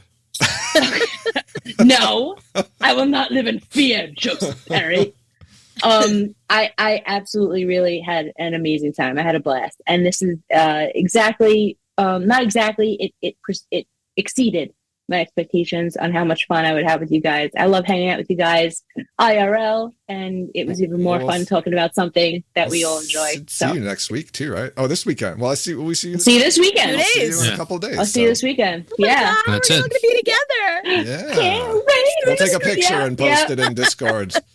Yes, let's do it. I'll, Let's do it. I'll You tell all find out Brooke is 6'7". It's ridiculous. Yes. Yeah. It's taller than Better Brendan. than Brendan. Yeah, it's taller than Brendan. We know It's- fit. Yeah.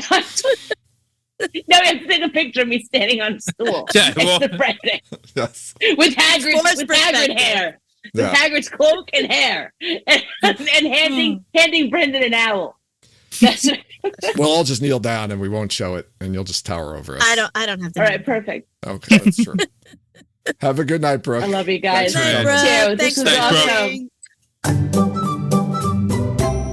And we're back. If you have not read all of the books, we strongly urge you to turn off this episode because we are going to be talking spoilers here. Although, I don't know. I don't really have that much. I mean, I have a lot, but I don't know if we want to dive into this. So I'll let you guys go first if there's anything you wanted to bring up.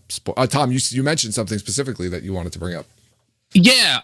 So while I agree with you that Luz is being very cold and verbally so to his ex-friend, who to Luz's credit betrayed all of humanity and worships the devil now and trying to destroy all of reality. No, I know that.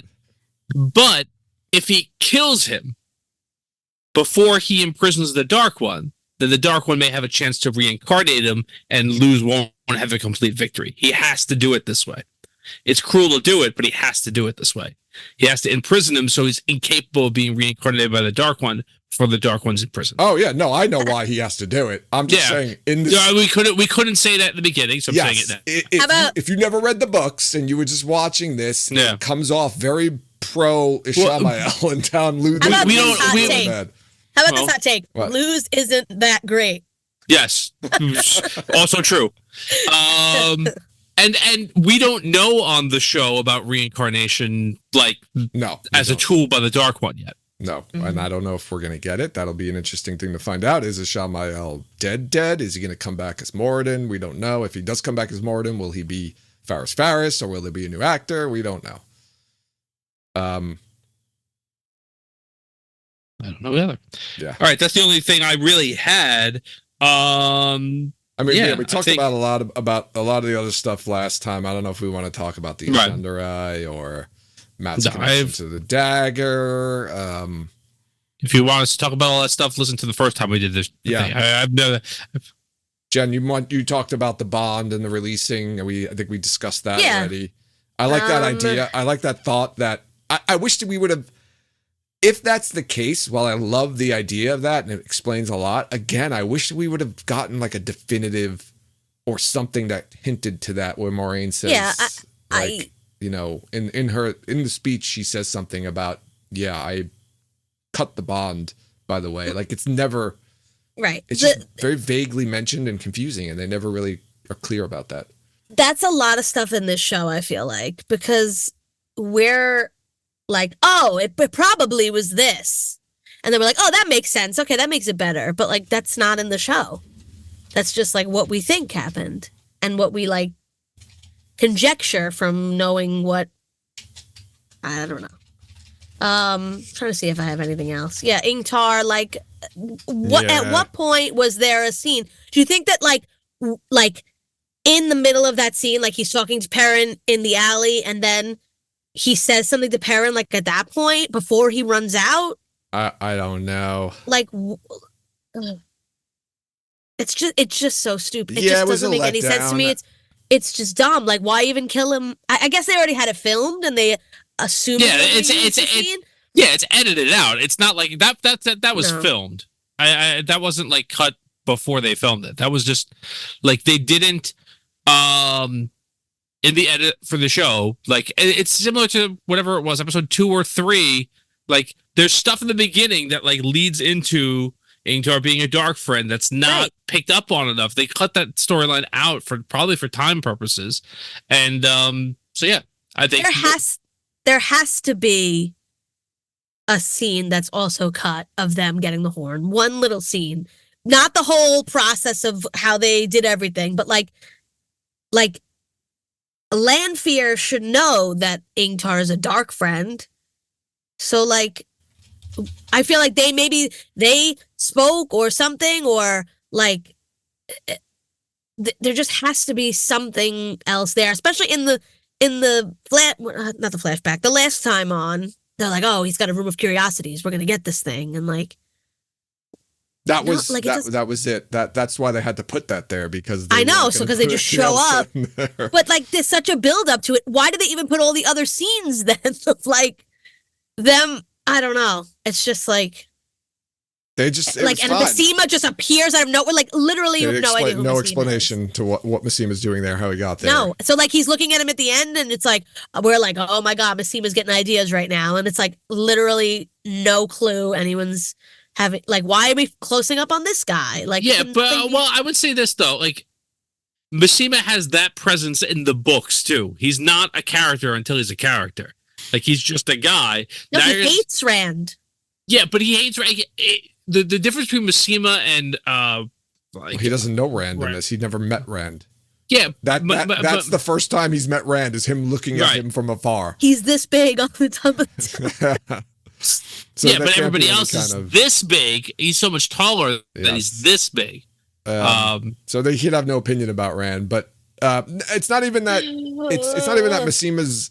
It's just that fact that he's gone for all these episodes, never talked about, and then all of a sudden appears in a situation like that. Clearly, a whole series of events have happened that we don't know about. I think I hear you, but I think that I don't think that stuff was necessarily all cut out of this episode. I think a lot of it was cut out of scenes in episode 7 as well, or maybe in episode 6. I don't even think that building was cut up to this. I think it just was never even on the table. Like the Ingtar stuff, I think you're right. I think there was definitely other stuff that got cut from multiple episodes potentially, like little bits in here and there. But I don't think the Mishima, the Horn, Ingtar, Mishima thing. I don't even think that was I think they it were was. just we're not going to be able to fit this in. I think that's what they were like. What can we cut? What can this episode survive without? They should have. And they were like, you know what? We don't even need this. Just get rid of it. It's fine, and it was fine. It was fine, but it doesn't make any. It's just okay, I guess. Yeah. Yeah, I think someone's mentioned this in the chat while we were talking earlier about how the show's not really intended to do what we're doing to it. No show is intended to be broken down line by line, scene by scene, and overanalyzed. But if when you're watching the show, you stop to say, wait a second, why is this happening and what's happening here or whatever it is, instead of going oh shit, what's going to happen next? Then the show's failed. And I think from a show creation point of view, you've got to take that risk. You have to take the risk that I'm creating a propelling enough story going forward that nobody in the moment is going to need anything other than, hey, we got this stuff. We're here with you now. Yeah. And I mean, it's so glaringly obvious though. I mean, Brendan picked up on it really quickly, and I probably everyone.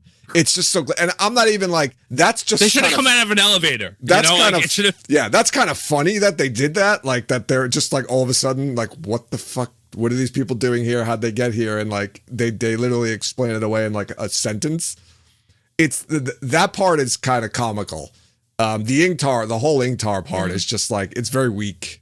It is. I want to just say I do feel bad because I feel this second go around we're being much more negative on the show, because the first time we watched it, I feel there's excitement. There's, oh my God, that was so cool. This was awesome, blah, blah, blah. And I feel there's a little bit of that the second time around, but because we're me personally, looking for stuff to talk about, most of the stuff that's popping out this time is more on the negative side or nitpicking. So I still love the show, and I want to put that out there. I think the show is great. Obviously, I'm giving it. We gave it really good score. Yeah, I mean, the scores are good, but I feel most of the stuff we're doing is nitpicking and ripping apart scenes, and I feel a little bad about that. So I just want to put it out there. I don't feel bad about it, but we are giving a good score, and unfortunately, Brendan's not here to give us the total scores and compared to last time, because I have a feeling.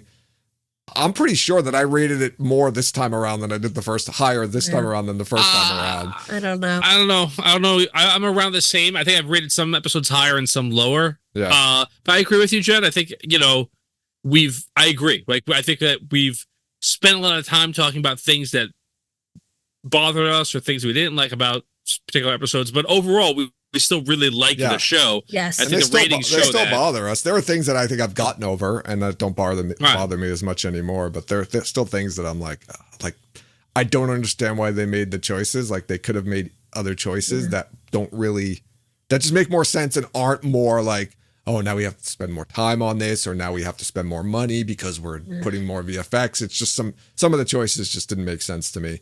And I'm probably going to live with that forever. You are, because they're not changing it. Yeah. No, I mean, I'm going to live with that in the sense of I won't get over them.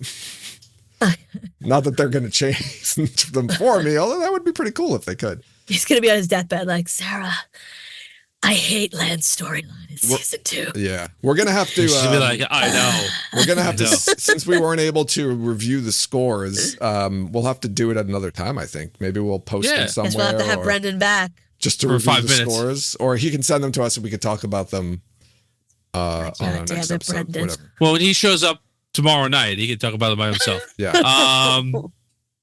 Hop in Discord. We'll ask him just to record a bit about the numbers. Brendan, give us the numbers. I feel really bad that he wasn't here. I do too. I know. He's gonna feel bad too. I know he will. Well, of course he will. Till January for us to, because that's when the show's coming out. At least when I'm February, Marchish. Yeah, the trailer might be out by January.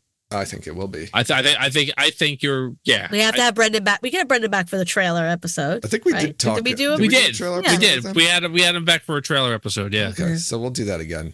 But for now, we say farewell to Brendan and all of you listeners, because this is the time where we end the episode. Play the Brendan going away music. Okay. That he hates. No. No. The other one. The other one. This one? Bye, Brendan. There he goes. I want to remind everyone to follow us on social media. You can follow us on Twitter, Instagram, and Facebook. Join us over in Discord to continue the conversation there. We also post our episodes on YouTube, so be sure to go to our YouTube page and like and subscribe. Everything. Rate and review us wherever you listen to podcasts. Check out our merchandise and Patreon pages to support us that way. And links to all the aforementioned information are included in the show notes to this episode. Final thoughts, wrapping up this season 2 rewatch of The Wheel of Time. I was going to say happy Halloween, but that doesn't really wrap up the rewatch. No, next week Halloween will be over. I've got my Halloween decorations here. Halloween. Very much looking for. I would say this. When I first saw season 2, I couldn't wait for season 3. Now, after a rewatch, I really cannot wait until season 3 comes out. I do think the show really propels you right into that, and I can't wait to see what's next. Me neither. Was that the right response?